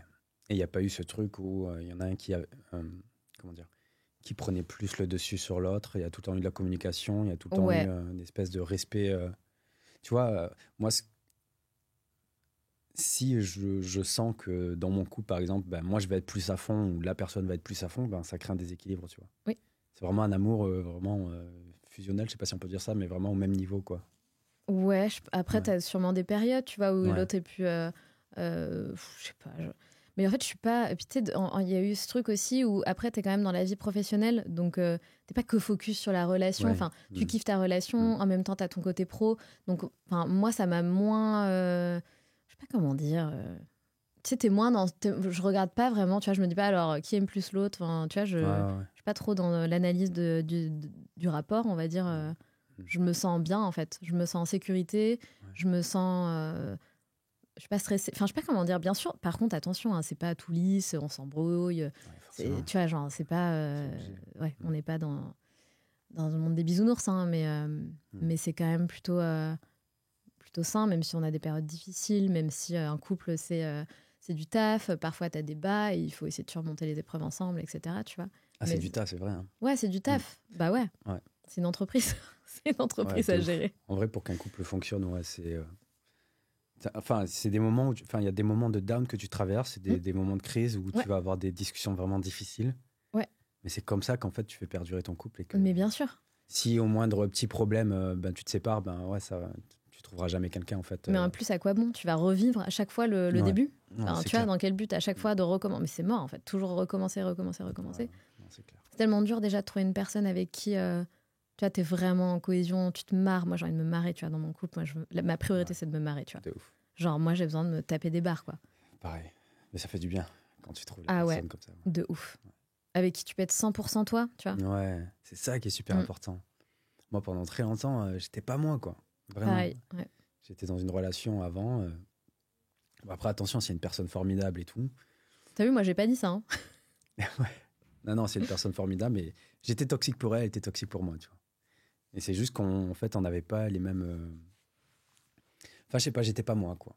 Tu vois, j'écoutais pas ma musique parce que je savais que ça allait la déranger. Oh là là, combien de mecs ont fait ça pour moi? Ils se sont inventés une life, quoi. C'est-à-dire? Écouter des sons que moi j'adorais parce qu'ils voulaient pas être eux-mêmes de peur que je les rejette. Ouais. Mais moi, on m'a fait des trucs de ouf comme ça, où je me suis rendu compte que la personne avait commencé à écouter tout ce que j'écoutais pour me faire croire que... Ah ouais? Ouais, bien sûr. Mais c'était gentil. Ouais. Tu vois? C'était mis au snowboard. On était partis, je me rappelle, parce que moi je fais du snowboard, une journée faire du snow en mode, il m'a dit si t'inquiète, j'en ai déjà fait et tout. Et il avait trop peur d'être un loser, en fait. Alors que c'est pas un loser, tu sais pas en faire, c'est pas grave, dis-le. Et on arrive. Et je me dis, c'est pas possible. Et je me dis, dis-moi la vérité, t'es jamais monté sur une board, c'est pas possible, tu vois. Le gars avait acheté du matos et tout. Ah ouais, c'est chaud là. Mais, putain, ouais. Il y a trop de mecs qui, enfin pas tout le monde, mais tu te mens à toi-même, en fait, pour essayer d'avoir la personne. Oui. Tu vois.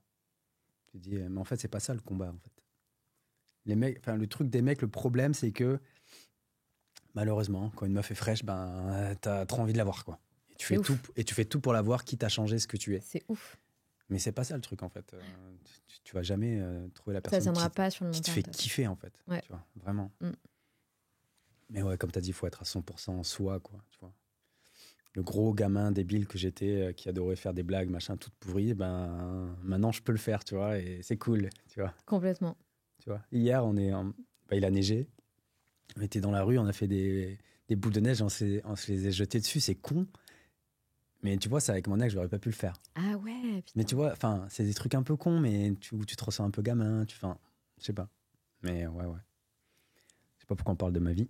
Mais tu peux, tu vois. oui, donc du coup, tu rencontres Manu, et là, qu'est-ce qui se passe dans la suite de ta carrière, par contre? Enfin, comment ça évolue? Toi, t'es salarié, du coup, tu fais quoi? Bah, du coup, je suis responsable commercial sur la zone Europe et Asie. Donc, mon job, c'est de voyager dans le monde, sur la zone Europe et sur la zone Asie, pour obtenir des clients, des contrats et pour promouvoir l'hôtel. Ensuite, je pars prendre la direction dans un autre groupe hôtelier de petits hôtels à Paris. Et donc là, j'ai 27 piges. Je prends la première direction d'hôtel d'un tout petit hôtel, 20 chambres à Paris. Challenge, parce qu'il faut un peu relever l'hôtel qui se casse la gueule. Et là, expérience de malade, ça dure 1 an et demi. Et par contre, je fais un premier malaise chelou que je t'avais raconté. Ouais. Donc, je fais un malaise. Je me sens très fatiguée, tu vois. Je me sens très fatiguée. Il est presque midi. Je vais m'acheter un sandwich et un yaourt en me disant, ça va me requinquer un peu. Ça n'a aucun effet. Et je sens que je vais faire un malaise. Et du coup, je dis à ma réceptionniste, je vais faire un malaise. Et effectivement, ça n'a pas loupé. Je fais un malaise. Donc, je m'allonge dans le lobby, en plus de l'hôtel. Ouais. Et j'ai des fourmillements, bras gauche, visage, etc. Et j'ai l'impression de partir, tu vois, genre vraiment. Et je me dis, ok, je suis en train de crever littéralement, quoi. Donc là, on appelle l'ambulance. Je pars à l'hôpital Lariboisière à Paris. Ils font tous les tests, etc. J'ai très, très peur. J'ai très, très peur de ce qui se passe. Je comprends pas, en fait. Et donc ça, c'était en 2018. Ok. Tu vois. Et 1 an et demi plus tard, donc plus rien entre-temps, 1 an et demi plus tard, je refais ce même malaise devant la télé chez moi en mangeant une pizza un samedi soir. Pareil, la même chose. Comme ça, d'un coup, sans prévenir. Donc là, ton premier malaise, parce que j'ai eu la même chose, les picotements sur le côté gauche, j'ai eu exactement la même chose que toi. C'est horrible. Hein. J'ai eu très très peur aussi, je suis allé aux urgences. Et du coup, tu fais quoi? Tu vas aux urgences et ils te disent quoi à ce moment-là quand tu fais que j'ai rien et qu'il faut que je sais plus, je devais repasser juste une consultation post-opératoire pour être sûr qu'il n'y avait rien. Enfin, post-opératoire, post-urgence pour être sûr qu'il n'y avait rien. Mais je ne l'ai même pas fait, en fait. Ok. Et du coup, ça s'est réglé tout seul? Ça s'est soigné? Je t'ai dit, j'ai rien eu de 2018 à 1 an et demi plus tard, rien du tout. T'as repris le travail, comme d'hab? C'est ça. Ok. J'ai pas compris. Enfin, j'ai pas cherché à comprendre non plus. Ça m'a pas stressé à ce moment-là. Ça t'a pas stressé ce moment-là, t'as pas stressé? Pas du tout. Moi, tu me dis, je passe 4 heures aux urgences, je sors de là, on me dit j'ai rien. C'est bon, tu vois. Super, j'ai rien. Donc c'était genre une espèce de pré-symptôme, premier Absolument. signe de quelque chose qui allait arriver. Bien sûr. Okay. Bien sûr. 2018. Bien sûr. T'avais quel âge? 27 ans? 28? Ouais, 28. Ok. 28. Tu travaillais beaucoup à ce moment-là? Ouais. Tu dormais normalement? Ouais, mais grosse pression parce que gros job. Enfin, pour moi, c'était un challenge énorme d'être directrice d'hôtel, de former des équipes, de manager des équipes. À cet âge-là en plus? À cet âge-là, je m'étais mis une pression de psychopathe. Ouais, donc, mais t'avais pas la boule au ventre quand tu te levais le matin, quoi. Non, j'adorais ce que je faisais. Non. Mais par contre, tu vois, je me rappelle, sur les trajets, quand je sortais du métro et ensuite que je marchais jusqu'à l'hôtel, je me rappelle que souvent, je me disais, putain, c'est marrant, j'ai l'impression de pas être dans ma vie. Souvent, je me répétais cette phrase dans mes pensées. Ah ouais? Ouais. J'avais l'impression, je te le disais tout à l'heure, j'avais l'impression de ne pas être la protagoniste de ma vie, d'être hors de ma vie. C'était super bizarre, cette sensation. Lors du premier malaise? Ouais. Pendant cette même période-là, je me rappelle me dire souvent ça. Avant que ça arrive ou après? Ah ouais, putain, c'est avant, bizarre, après. Ah ouais. Moi, ça, je l'ai eu, mais c'est ce qu'on appelle dépersonnalisation. Déréalisation. Où t'es spectateur de ta vie. Mais ça, c'était vraiment après mon premier burn-out intense, quoi. Donc, c'était des symptômes de ça. C'était pas avant de faire le malaise, tu vois. Ouais. Donc tu refais un malaise. Ouais. Là, cette fois, devant la télé, quoi. Devant la télé, un soir, samedi soir, tu sais, genre le truc, tu le vois pas venir, quoi. Et là, par contre, je bade. Là, je bade de ouf parce que j'ai l'impression que je meurs, encore une fois, mais plus encore. Ah ouais. Tu vois, c'est horrible. Et j'arrivais même pas à dire ces mots-là, le mot mort, meurt. C'est depuis très, très récent que j'arrive à prononcer ce genre de mots comme ça, publiquement. Ouais. C'était des mots que je Pourquoi? censurais, parce que ça me faisait peur de les prononcer. T'as peur de la mort? Et ben justement, on va en parler après, mais je vais t'expliquer une expérience qui m'a permis d'avoir un rapport différent, je pense aussi. Donc ouais, deuxième malaise de urgence, rebelote, etc. Et là, en fait, on entre dans ma période de burn-out sévère. Donc là, il faut savoir qu'entre-temps, j'étais tombée enceinte et que j'avais accouché et que j'avais repris le taf. Waouh, ok. Ah, et t'avais repris le taf, ok. Ouais. J'avais repris le taf. Région parisienne, en plus, on n'habitait pas dans Paris. Donc, aller-retour, crèche, c'était horrible notre vie. Et Manu avait été promu chef concierge. Moi, j'avais été promue au siège en même temps. Et on reprenait le travail moi, après mon congé mat et tout. Mais donc, toi, c'était un travail différent. C'était dans une autre boîte. Non, enfin, là, j'ai gardé la même boîte. Ah, mais c'est juste que t'es passée directrice d'hôtel. En fait, j'ai géré dans ce même groupe, j'ai eu la direction d'un hôtel, puis d'un autre. Et ensuite, je suis montée au siège pour gérer la partie business développement de 3 hôtels. Ok. Et donc, lui a sa promotion en même temps que moi. Ok. D'accord. Et en même temps, on venait d'avoir un bébé. Ok. Et je pense que j'ai explosé en vol, tu vois. Genre... Ouais, donc là, t'as un bébé, tu reprends le boulot. Et j'explose. Et malaise. Sauf que là, le truc, c'est que ça s'arrête pas. Je fais malaise sur malaise. Ça se concrétise, ça se représente. Toujours de la même manière. Et picotement côté gauche. Ouais, toujours pareil. Impression que tu vas mourir. Toujours. Littéralement. Ouais. Quand tu dis impression que tu vas mourir, ça veut dire quoi? Tu pars, c'est un peu bizarre comme sensation. Je pense que c'est une grosse baisse de tension, tu vois. Je sais pas. C'est très difficile à décrire, mais t'as l'impression que ton esprit part, quoi. Ouais. C'est... Moi, c'était plus quand je m'endormais. Ah oui, mais ça aussi. Au moment de m'endormir. Vraiment, horrible. Je te jure, je pensais que c'était la dernière fois que j'allais fermer les yeux, quoi. J'avais beaucoup de palpitations. Je crois que c'est le premier soir, quand j'ai eu mon burn-out intense. Énormément de palpitations. Et je me dis, bon, il faut que je dorme, quoi. De toute façon, là, j'ai vraiment plus d'énergie. Et tu sais, une espèce de sensation que si je ferme les yeux et que je me laisse aller, il y a tout qui va lâcher. Pareil. Genre que le cœur va lâcher, ça y est, je vais mourir. J'ai eu ça aussi, comme toi. Après, il y a eu, pendant cette période-là, donc j'ai eu exactement comme toi et plein d'autres choses. Ça a été une période, mais la plus sombre de ma vie, c'était horrible. Déjà, j'ai fait tous les hôpitaux autour de là où j'habitais. J'habitais au Perreux-sur-Marne. Ouais. Parce que tu sais, j'avais compris qu'en fait, il fallait changer d'hôpital si tu voulais être prise en charge rapidement, parce que sinon, ils te reconnaissent. Ils savent... Comment dire, ils te prennent pas en urgence. Et moi, je voulais être prise en urgence tout de suite, je voulais pas attendre en fait. Ouais. Donc à chaque fois que j'arrivais, on me prenait en urgence parce que je pensais que j'allais mourir. Donc il fallait évidemment qu'il fallait me prendre tout de suite, tu vois. Ouais. Et entre-temps, plein de trucs. Donc pareil, quand je m'endormais le soir, déjà, je n'arrivais plus à dormir dans ma chambre. Je sais pas, j'associais ma chambre avec quelque chose qui me stressait, donc je dormais sur le canapé. Et dans le canapé, j'avais genre, je m'endormais, je faisais comme ça, pareil. tout le temps. Et c'était horrible. Et je me disais, si je m'endors, je pars. Et je m'endormais à 3-4 heures du mat. Je parlais à ma sœur qui vivait aux Philippines à cette époque-là. Bref. Horrible, plus d'appétit, donc grosse perte de poids. Plus du tout la sensation de faim. Plus faim. D'accord. Plus faim. Genre, tu n'as jamais faim. Trop bizarre. Très perturbant. Ah ouais, ça, très perturbant. Ouais. Et des maux physiques, des pointes dans le cœur, très mal aux bras, aux 2 bras. Tu vois, genre, je me massais tout le temps comme ça, genre... super mal, t'es là, putain, encore un truc, d'un fourmillement qui va apparaître dans le visage, l'impression de pas très bien voir parfois, que des trucs comme ça chelous, mais qui te font partir en vrai, quoi. Ouais, forcément, tu sais, on a des symptômes physiques, on se dit on est malade. C'est horrible. Forcément, tu dis que t'es malade. Bien sûr, mais bien sûr. Tu vois, c'est juste la logique. Tu as des symptômes physiques, c'est une maladie en fait. Mais complètement. Donc, mais oui, j'étais persuadée d'avoir une pathologie physique grave, tu vois. Pareil. Donc évidemment, je suis passée par toutes les étapes.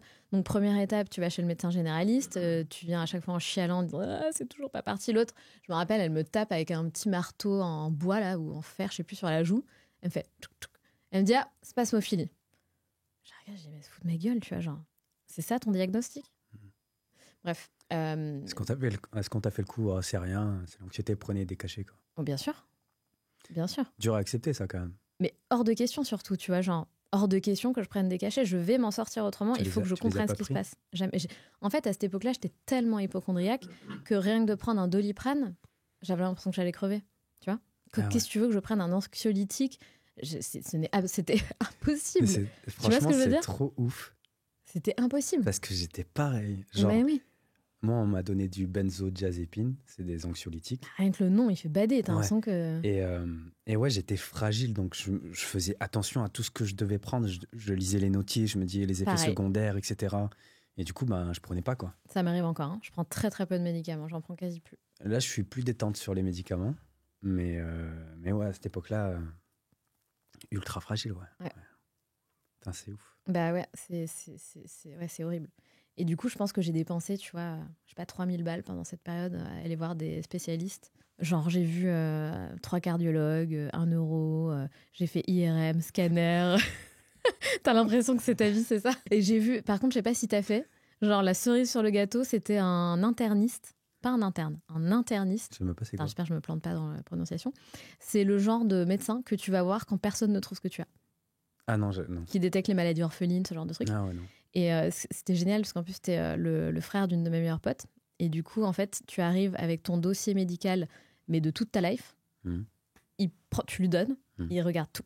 Il regarde même d'accord. tous les CD, des IRM, des scanners, des machins, tu vois. Il analyse tout. Et à la fin, il te fait un bilan. Il te dit, il y a 3 options. Moi, je me rappelle très bien. Il m'a dit, voilà, donc il te fait faire des tests, hein, bien sûr, avec ton corps. Et il dit, il y a 3 options. Il me dit, soit ça aurait pu être ça, mais c'est pas ça parce que tac. Ça aurait pu être ça, mais c'est pas ça parce que tac. Il me dit, du coup, il nous reste la dernière option. Et c'est donc choc émotionnel, anxiété généralisée. Et donc, je me suis dit, ok, c'est bon, il faut que je m'y fasse. Tu vois. Genre, tout le monde me dit que ça peut potentiellement être ça. C'est que ça doit être ça, quoi. Ok. Combien de temps ça a duré Moi, j'étais dans le déni de me dire que c'était de l'anxiété. Et ça a duré très longtemps. Parce que je pensais vraiment que j'étais malade. Vraiment. Toi, comment t'as fait pour... est-ce que t'as été dans le déni de l'anxiété? Parce que moi, c'était... Parce qu'avant, j'étais très pragmatique, très cartésien, tu vois. Et du coup, si j'avais des symptômes physiques... Enfin, moi, la science était genre symptômes physiques, maladie. Et j'arrivais pas à accepter que c'était le cerveau qui me faisait ça. Donc, pendant très longtemps, j'ai refusé de me dire que je souffrais de maladie mentale, en fait. Bien de sûr. santé mentale. T'as vécu ça aussi? Donc, cette période, elle a duré, de déni, elle a duré 4 mois. Parce qu'en fait, j'ai charbonné, mais genre... C'est mon tempérament de base, tu vois, problème, solution. Il faut trouver la solution le plus rapidement possible. Donc même dans un état de détresse psychologique, j'étais quand même dans cette démarche de il faut que je m'en sorte le plus vite. Il est hors de question que je tombe plus bas. Et plus ça va durer, plus mon couple peut aussi partir en vrille parce que c'est difficile d'être avec quelqu'un qui est malade psychologiquement, tu vois. De ouf. Pour la personne, c'est très lourd, quoi. Et puis j'avais un bébé à m'occuper. Enfin, comment tu vas t'occuper correctement de ton gosse? Enfin, c'était horrible. Je me sentais vraiment comme une merde, en fait. Enfin, je me sentais démunie, tu vois. Pareil. Et du coup, j'ai dépensé tellement d'argent et de temps dans les médecins jusqu'à me prouver. En fait, j'avais compris une chose, j'avais compris qu'il fallait que je me prouve d'abord que j'avais rien physiquement et que tant que mon cerveau n'en était pas convaincu, je ne passerais jamais à l'étape numéro 2, c'est-à-dire travail psychologique. Ouais, Donc, j'ai fait plein de trucs. Tu vois, j'ai fait genre thérapie cognitive comportementale, hypnose, soins énergétiques et thérapie, évidemment. Et c'est la thérapie qui m'a sauvée, entre guillemets, qui m'a sortie de cette merde sans nom. Et du coup, j'ai commencé ma thérapie et il me dit, OK, on va se voir 2 fois par semaine. Pas de problème. Et il m'a dit exactement ce qu'il allait se passer. Il m'a dit que j'allais commencer par retrouver l'appétit. Il m'a dit, en fait, les étapes de comment ça allait se passer. Et tout ce qu'il a dit était vrai. Ça s'est passé exactement comme il l'avait dit. Et c'était ouf. Ouais. Enfin, c'était ouf. Après, j'ai eu des crises d'angoisse. C'est pas parti tout de suite. Ça a duré, je pense, même encore l'année dernière. J'ai refait une grosse crise d'angoisse. Ah ouais? Ouais. Okay. En one shot, tu vois. Ou juste crise d'angoisse? Non, juste une crise d'angoisse. Ok. C'était quoi? Je me rappelle même plus. Ouais. Ça m'a même pas marqué dans le sens où je les gère différemment maintenant, mais... Donc, ouais, t'as testé plein de choses. Mais ça, je te rejoins. Par contre, il y a le truc, t'es obligé de faire tous les tests médicaux possibles et imaginables pour être sûr que c'est pas un problème physique. Enfin, bien sûr. T'as pas de maladie. Et après, à partir de ce moment-là, oui, il faut potentiellement consulter. Oui. Et t'en as testé plein, quoi, avant de trouver la personne qui t'allait. Non, parce que à l'époque, j'avais déjà quand je me sentais pas dans ma vie, j'avais eu envie de commencer à faire une thérapie et je l'avais vu genre 3-4 fois, tu vois. Ah, ok, d'accord. Donc c'est à lui que j'ai fait appel de nouveau. Ah, c'est trop bien. Parce que quand je suis tombée enceinte, j'ai arrêté en me disant c'est bon, je me sens complète. Quand t'es enceinte, tu peux avoir ce sentiment de te sentir complète, épanouie. Tu vois, moi, c'est exactement cette sensation que j'ai eue toute ma grossesse. Du coup, j'avais arrêté. Et après, du coup, c'est à lui que j'ai fait appel de nouveau. Et c'est toujours mon psy aujourd'hui. Bon, du coup, on se voit vachement moins. Ouais. Tant mieux. Ouais. C'est une bonne nouvelle. Oui. Ouais. Mais là, l'année dernière, quand même au moins une fois par mois, tu vois. Et là, c'est vrai que j'ai l'impression que, je sais pas, hein, mon Dieu, s'il m'écoute, il va être triste, mais j'ai l'impression d'arriver vraiment à bout, tu vois, de cette thérapie. Mais tu vois, ça aura duré hyper longtemps. Combien de temps au global? Eh ben, j'ai commencé en 2020 ou fin 2019, tu vois, jusqu'à 2023. Fin 2023. Ouais. Et TCC, ça t'a pas aidé, quoi? Non. TCC, hypnose, non? Pas du tout. Ça, c'est pour moi, je pense que c'est des outils à court terme. Ça va te faire du bien à l'instant T ou pendant 24 heures. Mais pour du long terme, pour moi, le plus bénéfique, après, je me trompe peut-être, c'est la thérapie. Alors, j'ai pas essayé EMDR, etc. Apparemment, ça marche bien aussi. Mais pour moi, la thérapie, c'est vraiment le top. Ouais. C'est quoi la thérapie? C'est quoi la différence entre hypnose, thérapie Enfin, c'est plus pour les gens qui nous écoutent. La différence entre quoi? Entre TCC, enfin un thérapeute, un psychologue, ceux qui font de la TCC, ceux qui font de l'hypnose. Une TCC, donc une thérapie cognitive et comportementale, en général, c'est des thérapies brèves, où c'est un mix de différentes techniques. Tu vois, moi, on m'a fait faire de la méditation, de l'hypnose. Elle m'avait donné des conseils sur mon quotidien, par exemple, changer, je sais pas, de place les meubles de ma maison, ce genre de trucs. Donc c'est cool, ça va t'apporter des clés, mais c'est bref en fait, c'est bref et ça t'aide pas en profondeur. C'est pour les traumas généralement. Ouais. Et thérapie, du coup, c'est vraiment pour moi, une thérapie, c'est sur le long terme en fait, où tu vas vraiment traiter plein de traumas, de blessures, plein de choses en fait qui vont t'aider à avancer et à péter un petit peu tous tes traumas et à avancer, à être mieux avec toi-même. Et surtout, si tu es en plein burn et en plein crise d'angoisse, d'anxiété généralisée, etc., ça permet vraiment de dépasser ça sur le long terme, tu vois, pas en mode hop, tu fais de l'hypnose, tu ressors de là, t'as faim, t'as envie de manger un burger et le lendemain t'es rebad. Là c'est vraiment c'est du travail consistant en fait, je dirais, tu vois, c'est vraiment un travail sur toi qui est constant, consistant, qui va durer dans le temps, c'est un travail en profondeur, c'est comme ça que je le vois. Et du coup alors si tu devais nous dire c'est quoi d'une diagnostic qui est sorti de tout ça, ce que tu faisais et comment ça s'est réglé, ce que tu as mis en place pour...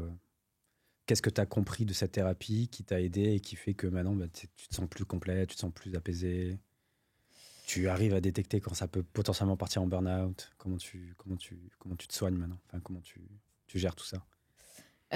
Déjà, on a traité tellement de sujets. Enfin, tu vois, c'est ouf la thérapie pour ça aussi. C'est vraiment. Et puis moi, en tant que personne qui bosse maintenant dans le développement personnel, où tu vois, on coach des nanas à faire des introspections, des explorations professionnelles, etc. Ça m'a vachement servi aussi à comprendre comment le cerveau fonctionne, comment on fait pour se connecter à soi, comment on fait pour s'écouter. Ça m'a vachement servi. Il m'a vachement aidé en fait. Il m'a vachement instruit, tu vois, sur plein de trucs.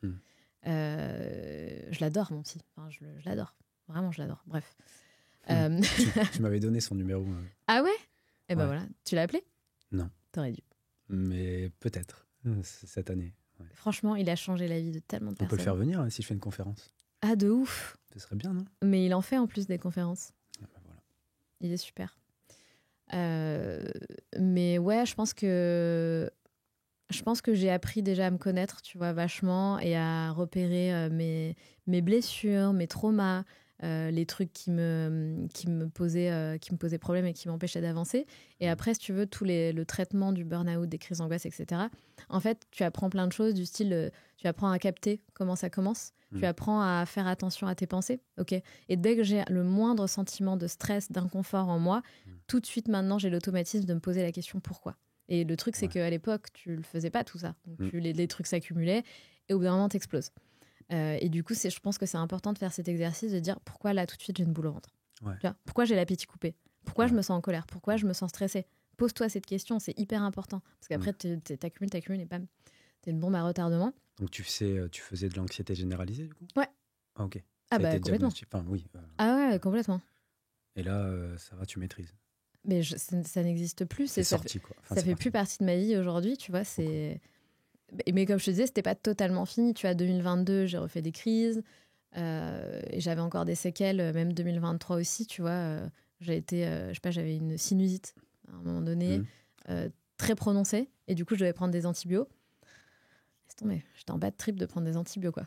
Putain. Et puis ouais, j'appelais encore, tu vois, une de mes sœurs qui est médecin, dès que j'avais un truc, oui, je ne comprends pas, j'ai une tache sur le mollet, est-ce que tu penses que c'est grave, tu vois, genre, ça c'était trop mon délire aussi. Le moindre truc, je me disais, putain, c'est un truc de ouf, c'est sûr. Pareil. Ça a duré quand même un petit peu encore. Moi, je crois que je suis encore un peu hypocondriaque. Hein. Enfin, je le suis, en fait. Bah, t'as différents degrés, quoi. Faut juste que t'évalues ton degré. Est-ce que c'est too much ou pas? Mais enfin, moi, tout, c'est quand j'ai eu mon burn-out que j'ai commencé à devenir hypersensible, hypocondriaque et tout, enfin, anxieux. Moi aussi. Ça s'est développé, en fait. Ouais, mais tu l'avais déjà avant, je Voilà, pense. c'est ça. Et après, enfin, c'est quoi? C'est de l'acceptation? Non, mais ça se traite. Moi, je pensais que ça se traitait pas du tout. Tu vois, je me suis dit, je vais rester. Et ma meilleure pote a fait ça 1 an plus tard, à un degré différent et d'une manière différente. Sachant qu'elle comprenait pas du tout ce qui m'arrivait, donc du coup, on s'est vachement plus comprises. Et du coup, on se disait tout le temps au téléphone, putain, mais on va vivre comme ça toute notre life, c'est sûr, tu vois. Genre, on va faire des crises toute notre vie. En fait, c'est fini. En fait. La vie sans crise. Mais c'est pour ça que je te dis, là, je pense que je suis arrivée au bout de ma thérapie parce que tu sens. Je sais pas comment t'expliquer. Tu sens que t'es plus là-dedans. Trop bien. Ça veut pas dire que en fait, je pense que c'est aussi être OK. Moi, j'ai complètement accepté le fait que ça pouvait se reproduire. Ouais. Tu vois, je sais que ça peut se reproduire. Et je sais que tu sens aussi des fois quand t'es très fatigué, ce genre de choses, tu te dis OK, il vaut mieux que j'aille me coucher, tu vois. Tu sais, mais il faut que tu acceptes aussi que ça peut se reproduire, mais il faut le traiter. Et ça, c'est comme pour tout, quand tu crées un business, c'est pareil. Si t'es pas constant, c'est mort. Mais là, c'est pareil. Si tu veux traiter ce qui t'arrive, sois constant. Fais une thérapie, vas-y toutes les semaines au début, après toutes les 2 semaines, mais sois constant. Traite le problème en fond. Et pas, je me suis senti bien pendant 1 semaine, j'arrête. Ouais, non. Clairement. Tu vois. Et méditation, tout ça, t'as fait De ouf. Moi, j'adore la méditation. Souvent, je fais des séances de méditation le soir dans mon lit, avant de m'endormir. Ça, ouais, je prône la méditation. C'est sensationnel. Et le sport? Ouais. Je faisais beaucoup de yoga, j'en fais moins. Je vais à la salle de sport. Mais après, t'as des passages, tu vois. Muscu? Ouais. Cardio et un peu de muscu. Mais ouais, c'est important. Combien?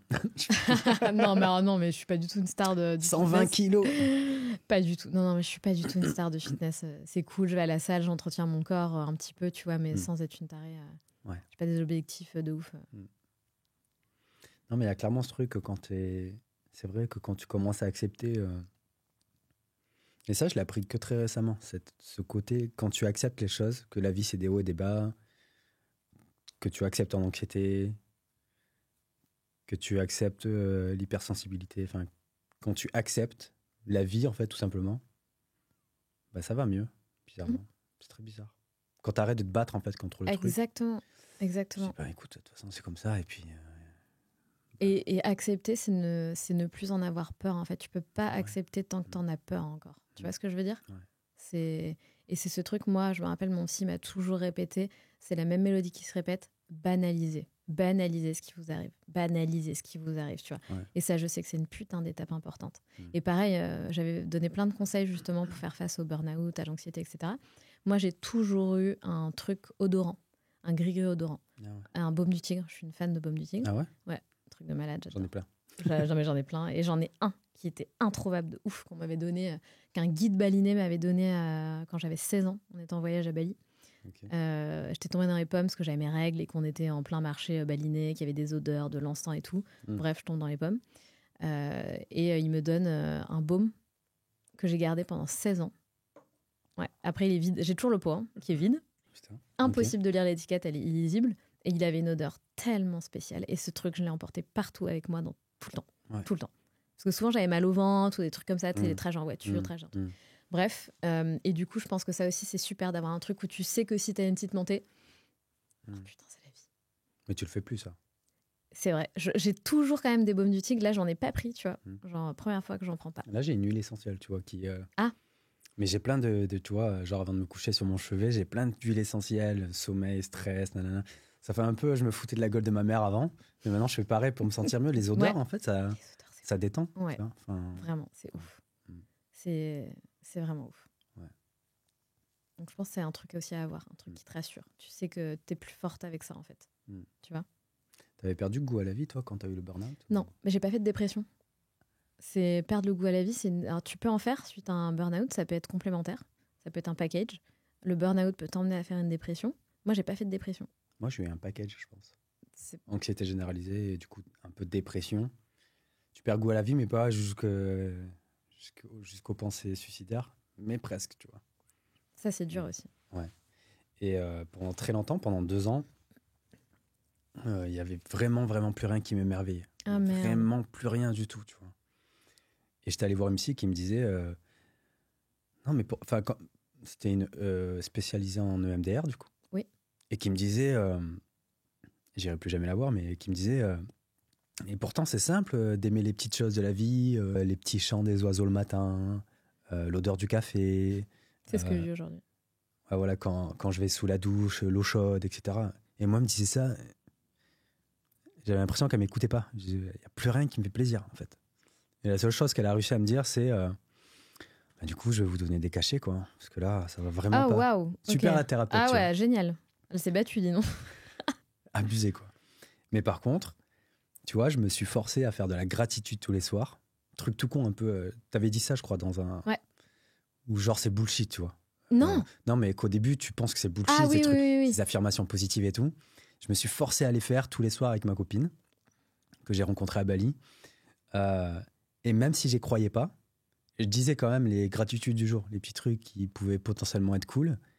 Et en fait, au bout de 2 ans à les faire, j'ai l'impression que mon cerveau s'est reprogrammé.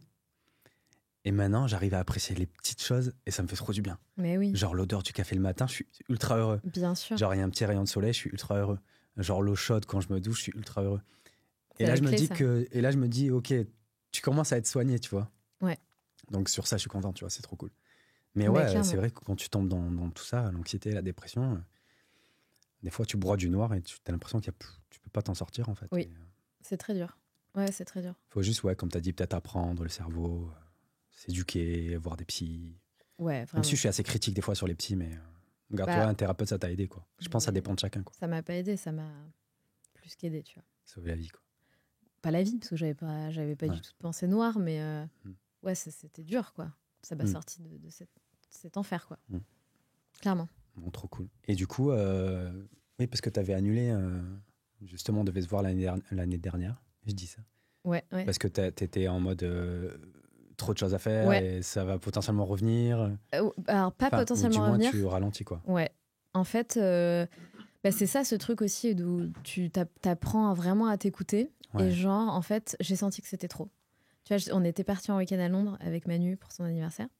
Et Londres, pendant les fêtes, what the fuck. C'est chaud. Mais t'as l'impression d'être dans une manifestation H24. Tellement qu'il y a de monde. Et en fait, notre vol a été annulé. Donc en plus de ça, je suis rentrée et je devais partir le lendemain à Paris. Bref, et je me sentais pas du tout... En fait, tu sais, j'ai eu ce truc où je me suis écoutée, je me suis dit, ok, là, qu'est-ce que je pense, qu'est-ce que j'ai dans mon corps, qu'est-ce que mon ventre me dit? Et en fait, mon ventre, c'était non, en fait, reste avec ton mec et ton fils. Et j'ai aucune envie d'aller à Paris. Aucune, zéro. J'annule. Mais des fois, on a aussi ce truc, truc dans le ventre. Mais en fait, on doit le faire quand même. Enfin, je sais pas comment t'expliquer. Là, par exemple, de se voir, de faire ça rapidement, ça peut être un petit stress pour moi, de me dire, bon, il faut se dépêcher. C'est un peu organisé, tu vois, sur le pouce. Mais finalement, quand tu le fais, tu dis, putain, heureusement que je l'ai fait. Parce que sinon, j'allais rater une occasion de ouf, quoi. Ouais, c'est pas le même... la même émotion. Ouais, comment savoir celui qui est bon et celui qui est pas bon pour toi? Tu vois, ça c'est très dur. Ça aussi, ça s'apprend. Ouais, à l'écoute de soi et tout. Tu vois, ça c'est plus le stress de rater ou que ça se passe mal ou pas comme tu aimerais ou de pas contrôler les choses, je dirais. Tu vois. Mais le truc de tu dois pas le faire parce que t'es au bord de l'épuisement, que tu sens. Genre, je sais pas comment te le dire. Après, j'ai pas développé des super pouvoirs, mais je pense que tu sais, je savais qu'il fallait pas que je le fasse en fait. Ouais, maintenant t'arrives plus à t'écouter. Écouter. Ouais, c'est trop bien. Ouais, vraiment. Et tu vois, c'est ouf, j'avais ce truc où il fallait que je reste avec mon fils. Je peux pas t'expliquer, genre, il fallait que je reste avec mon fils. Et mon fils a eu genre 39 de fièvre le lendemain. Et j'étais en mode, mais merci que je sois pas allée à Paris, je peux prendre soin de lui. Tu vois ce que je veux dire? Et là, pour 2024, du coup, comment tu vois, là, ça commence toujours pareil, 2024, enfin, nouvel an. Ok, nouvelle résolution, nouveaux objectifs. Là, tous les entrepreneurs sont en train de s'exciter. Je vais faire 2 millions de CA cette année, machin. Comment faire pour pas rentrer dans ce tourbillon là de folie et se dire ok, ma santé first et ma santé d'abord et après on verra les objectifs quoi. Comment tu vas la gérer ton année là pour pas retomber dans l'extrême ou faire un burn potentiellement. Ouais, non, je pense pas que je referais un burn. Je pense que j'aurais des périodes où je me sentirais genre un peu tendax et me dire ok, là faut ralentir. Le truc de te comparer et tout le monde dit non, il faut pas, non, faut. Tout le monde se compare, tout le monde. Même les meilleurs se comparent aux petits qui arrivent parce qu'ils ont peur de se faire détrôner, tu vois. Tu te compares encore là? Ben, alors, moi, j'ai eu une grosse période comme ça là en 2023. Donc, je pense que tu as des périodes où, pour moi, c'est inévitable. Il y a des périodes où tu te compares. C'est inévitable. C'est clair. Vraiment, c'est ce que je pense et je pense pas me tromper. C'est sûr. Même s'il y en a qui ne le disent pas, je pense qu'ils ne l'assument pas. Mais je pense que, voilà. C'est obligé. Ouais. Là, je suis plus du tout là-dedans parce que, genre, je me sens... c'est très bizarre. J'ai eu une phase très stressante où beaucoup de comparaisons en mode putain, faut que je charbonne, j'ai été trop lente, je me suis trop reposée sur mes acquis, nanana. J'ai pas été en mode assez business et plus en mode je veux faire ce que j'aime et freestyle quoi.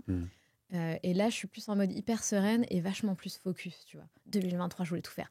Talk show, podcast, lancer la chaîne YouTube, commencer à venir à Paris tous les mois pour filmer, faire du CA, lancer ma formation business. Et là, en fait, j'arrive dans cette année en mode je suis sereine, je sais quelles sont mes priorités, ça va le faire, ça va fonctionner parce que je fais correctement les choses et que j'ai tellement évolué d'un point de vue business, tu vois. J'arrive vraiment dans cette année sereine et surtout en mode est-ce que j'ai envie d'être comme ces personnes-là qui sont vraiment que concentrées tu vois, sur le chiffre d'affaires, sur le bling-bling et tout. Je me dis non. Par contre, est-ce que je veux quand même avoir une vie très agréable et faire un beau chiffre d'affaires? Oui. Est-ce que je veux m'épuiser et ne pas voir mon fils grandir? Non. Tu vois? Donc, je suis en mode, OK, il faut juste que je fasse les choses à ma manière. Et je pense que c'est déjà cool, tout ce que j'ai construit et tout. Mais j'arrive dans cette année assez sereine, tu vois. Genre, c'est cool. Je suis assez sereine et genre, je pense que ça va très bien se passer. Je sais pas pourquoi. Non, genre, mais je peux pas te l'expliquer. J'ai l'impression que 2024, c'est mon année, quoi. Genre, comme ça. Mais c'est bien. J'en sais rien, ça se trouve pas du tout, mais j'ai plutôt un bon feeling. Ah, trop bien. Moi, un peu pareil dans le sens où, 2024, je suis plus serein, là, clairement. Le fait d'avoir raté l'entrepreneuriat il y a 2-3 ans, de m'être trop comparé et de me dire que moi aussi, je vais être le prochain Yomi Denzel, machin. Ah ouais, tu viso en plus. Finalement, non, cette année, ça va être... moi aussi, je la sens bien. Parce que je sais que je vais mettre ma santé mentale en priorité. Ma santé, en fait. T'as pas le choix, de toute façon. Voilà, je sais que je vais mettre ma santé en priorité. Du coup, je pense que ça va bien se passer, tu vois. Ouais. Parce que toi, t'as fini 2023, pas top quand même. Il y a eu du coup... oui, c'est vrai. Ouais, on en a pas parlé. Ouais. Il y a eu le décès de ton beau-père, c'est ça, qui a été très difficile. Mais du coup, côté perso, effectivement, des trucs un peu relous à gérer dans la vie de tous les jours qui viennent influer. Après, moi, j'ai cette capacité, tu vois, à me mettre dans une bulle et à faire un petit peu, à occulter. Et à quand même, tout le monde me dit, mais comment t'arrives à gérer et à quand même avoir autant d'énergie dans ton bise et tout, à ingérer, à injecter autant d'énergie. Et en fait, je pense que même à l'époque où j'étais salariée, quand je bossais en open space, si tu veux, j'ai toujours été dans ma bulle en mode, genre, les gens, ça les rendait ouf. Genre, ils disaient, Sandra et je disais, mais je vous entends pas, les gars, en fait, je suis trop concentrée, j'aime trop bosser. Tout ce qui était pause café et tout, moi, ça n'a jamais été ma cam. Je m'en fous de faire une pause café, lâchez-moi, moi, je veux juste bosser, j'ai juste envie de bosser, quoi. Et donc là, c'est un peu pareil, même s'il m'arrive des trucs, déjà, j'accepte, tu vois. C'est OK, en fait. Bien sûr que la vie n'est pas toute rose. Et en fait, je suis toujours dans ce truc de cet optimisme. Moi, je suis une grande optimiste, utopiste même.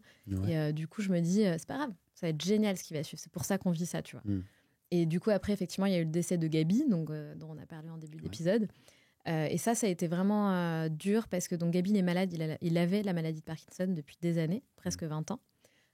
Et du coup, on l'a accompagné vraiment jusqu'à la mort, tu vois. Et quand t'accompagnes, c'est un peu dur à dire comme ça, quand t'accompagnes quelqu'un jusqu'à la mort et que tu vois cette personne se dégrader physiquement, quelqu'un, comme tu l'as compris, était quand même très sûr de lui, macho, très intelligent, tu vois, exigeant, enfin voilà, avec une certaine prestance et un certain charisme, et tu te retrouves à être un légume, tu tombes de 10 000 étages, en fait. D'autant plus un médecin dans la santé. Même Exactement. pour lui, ça doit être horrible de se voir se dégrader au fil du temps. C'est horrible. C'est vraiment horrible. Et c'est horrible aussi pour ton entourage, nous, qu'on l'a vu vraiment se dégrader. Et la dernière étape de la maladie de Parkinson, c'est vraiment une étape qui est très difficile pour tout le monde, en fait. La personne, déjà, est vraiment un peu démente, tu vois. Tu n'es plus du tout autonome dans rien, quoi. Enfin, c'est super dur. Et ma mère s'en occupait jusqu'au bout.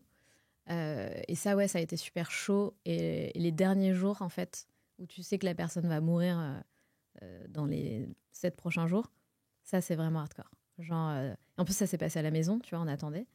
Et ça, c'était dur, ouais. Et tu te dis, c'est super bizarre. Et tu vois, je me rappelle le jour où... En fait, tous les jours, j'étais là sur mon ordi, je chialais. Et après, je chialais plus, j'entrais en visio. T'es là, mais tu sais pas trop ce qui se passe. Et t'attends tous les jours qu'on te dise, ça y est, tu vois. Ouais, T'attends le coup de fil, quoi. Et là, je me rappellerai toujours... Et Manu s'est beaucoup occupé aussi de mon beau-père quand il était malade. Manu, c'est quelqu'un de très dévoué et très dans l'entraide, tu vois. C'est quelqu'un sur qui tu peux vraiment compter. Et c'est lui qui l'a vu en dernier, c'est lui qui s'est occupé de lui jusqu'au bout et tout. Enfin, il a gravé des mamères là-dedans. Et je me rappelle qu'il rentre de chez ma mère, parce que du coup, il s'occupait de Gabi jusqu'à la fin. Et il vient, moi, j'étais en train de bosser à la maison, il ouvre la porte, il pleure et tout. Très sensible, Manu. Et il me dit, ça y est, c'est fini, il est parti, tu vois. Et là, je me dis, ah ouais, ok. Et tu sais, moi, j'ai tendance à pas pleurer devant les gens. Je suis pas du genre à m'effondrer en mode non, jamais tu me verras faire ça, tu vois. Enfin, sauf si vraiment il y a un truc très grave. Enfin, c'est très grave. Enfin, c'est très grave. En même temps, s'y attendait. Enfin, bref. Et donc là, je monte dans ma chambre pour m'habiller et partir rejoindre ma mère, ses enfants, etc. Et je me retiens de pleurer, tu vois, toute la journée. C'était très bizarre. On était tous dans la maison, du coup, avec lui qui était décédé dans la chambre, à discuter comment allait se passer la suite, etc. Bref, et du coup, j'ai pleuré tous les moments où j'étais seule, tu vois, très en voiture. J'en ai parlé pendant un épisode de podcast, devant mon ordi, en haut, quand mon mec est en bas. Enfin, tu vois, ou devant la télé, tu regardes, je sais pas, une série, et en fait, l'autre te voit pas pleurer. Et après, je lui disais, tu m'as pas vu pleurer? Et il me dit, ah, ma chérie, mais faut me le dire et tout. Et je dis, non, tu sais que j'aime pas et tout. Je suis grave kéblo par rapport à ça. Et bref, et du coup, moi, super difficile, où en fait, t'as l'impression que toute une partie de ta vie est partie avec lui, tu vois. Et comme c'était mon enfance, comme j'ai grandi avec lui, etc. Clairement. Tu vois, et je me dis, putain, j'aurais peut-être dû lui dire que je l'aimais, tu vois.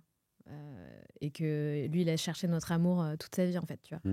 Désespérément, tu vois, vraiment, il voulait qu'on l'aime, quoi. Ah ouais. Il voulait vraiment qu'on l'aime. Vous lui avez jamais dit Si, enfin, non. Non, pas directement, tu vois. Pas directement. Mais après, on a grandi et je pense qu'il savait qu'on l'aimait, tu vois. Genre, on n'en a pas parlé tout à l'heure, mais on a eu une toute autre relation. On parlait beaucoup plus des choses de la vie. Au début, quand je me suis mis avec Manu, lui m'a toujours encouragée, tu vois, alors que plein de personnes étaient hyper réfractaires à ce que je sois avec quelqu'un de plus vieux. Et on a eu vachement des discussions deep et il est très intelligent. Il était très intelligent émotionnellement aussi, tu vois. Et la maladie l'a rendu vachement meilleur, en fait. Ok. Bizarrement. Enfin, pas bizarrement, en fait. Bah oui, ça reste logique. Ouais. En termes de discussion, d'ouverture d'esprit, c'était quand même vachement agréable. Mais donc fin d'année 2023 de merde. Et il y a un business à faire tourner et il faut bouffer et il faut s'occuper de ton fils et il faut tout gérer, en fait. Donc voilà, je suis contente qu'on soit en 2024. Ça va partir sur des bases sereines. Ouais, nouvelle perspective. Ok, Sandra, on arrive au bout. Je pose les dernières questions comme d'habitude. Tu vas mettre une note de 1 à 5 sur les différents thèmes par rapport à où tu te situes. 5 sachant que c'est la meilleure note.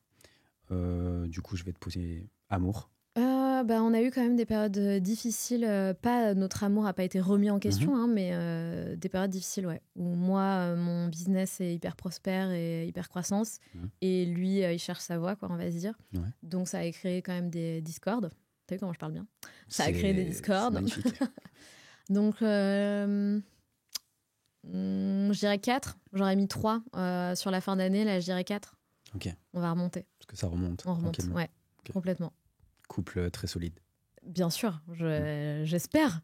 je pense qu'on est solide. Ouais. Famille, du coup Famille, je mettrais 5. 5. Ouais, on s'est vachement, tu vois, avec ma grande sœur qui est rentrée des Philippines, du coup, pour 6 mois. Okay. Donc, trop bien. Ma mère, on est unis comme jamais, là. Ouais. Ça rapproche, mine de rien. Ouais, c'est vraiment. Bizarre, hein, mais... ouais. Même avec les enfants de mon beau-père et tout, on est tous super unis. Ouais. Amitié? On n'en a pas trop parlé. Mais ouais, c'est vrai. Ouais. On n'a pas parlé d'amitié. Je dirais 4. J'ai toujours ce truc où j'ai l'impression qu'il me manque des gens. Ah ouais? Là, depuis que je suis entrepreneuse, il me manque des super copines entrepreneuses. Ah, tu m'en avais parlé la dernière fois? Je pense qu'on en avait parlé. Et tu me disais que tu avais trouvé tes bras droits, etc. Mais malgré ça, encore, tu as besoin... Ouais. J'ai l'impression que c'est pas simple. Non. Tu vois, je pense qu'on va rencontrer des gens dans le cadre de nos podcasts, etc. Mais par contre... Et après, c'est logique, hein. De créer une vraie connexion avec quelqu'un, pas... Ouais, il y en a avec qui j'ai créé une vraie connexion. Tu vois, je pense à Eugénie, par exemple, qui a créé les studios Bloom. Vraiment connexion de ouf, je l'adore. On s'adore, c'est comme ça. On est toutes les deux Gémeaux. Je sais pas, on s'adore. Et elle, je sais qu'elle fait partie de mes copines entrepreneuses. Genre, je peux tout lui demander. Je sais cool, que voilà. Mais tu vois, il m'en manque vraiment dans mon quotidien plus régulièrement. Ouais, clairement. Je pense que c'est pas simple. Non.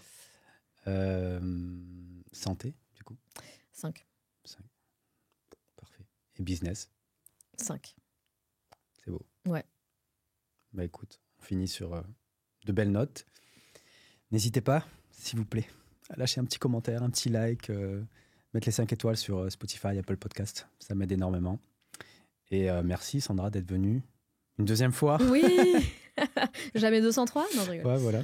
Pour parler, je sais pas quoi d'autre, de business peut-être. Et je suis sûr et certain que ça va apporter beaucoup de valeur aux personnes qui nous écoutent. Et puis à la prochaine. Salut. Merci beaucoup à toi. Et puis likez pas du tout. Je sais pas, t'as l'habitude. Pensez à mettre une note.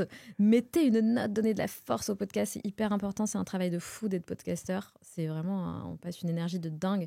Et si vous voulez qu'il continue de vous délivrer du bon contenu, mettez une note et un commentaire sur Apple Podcast si possible. Encore mieux. J'aurais dû te laisser le faire dès le début. Voilà. Mais non, c'était très bien. Allez, ciao, ciao. Salut.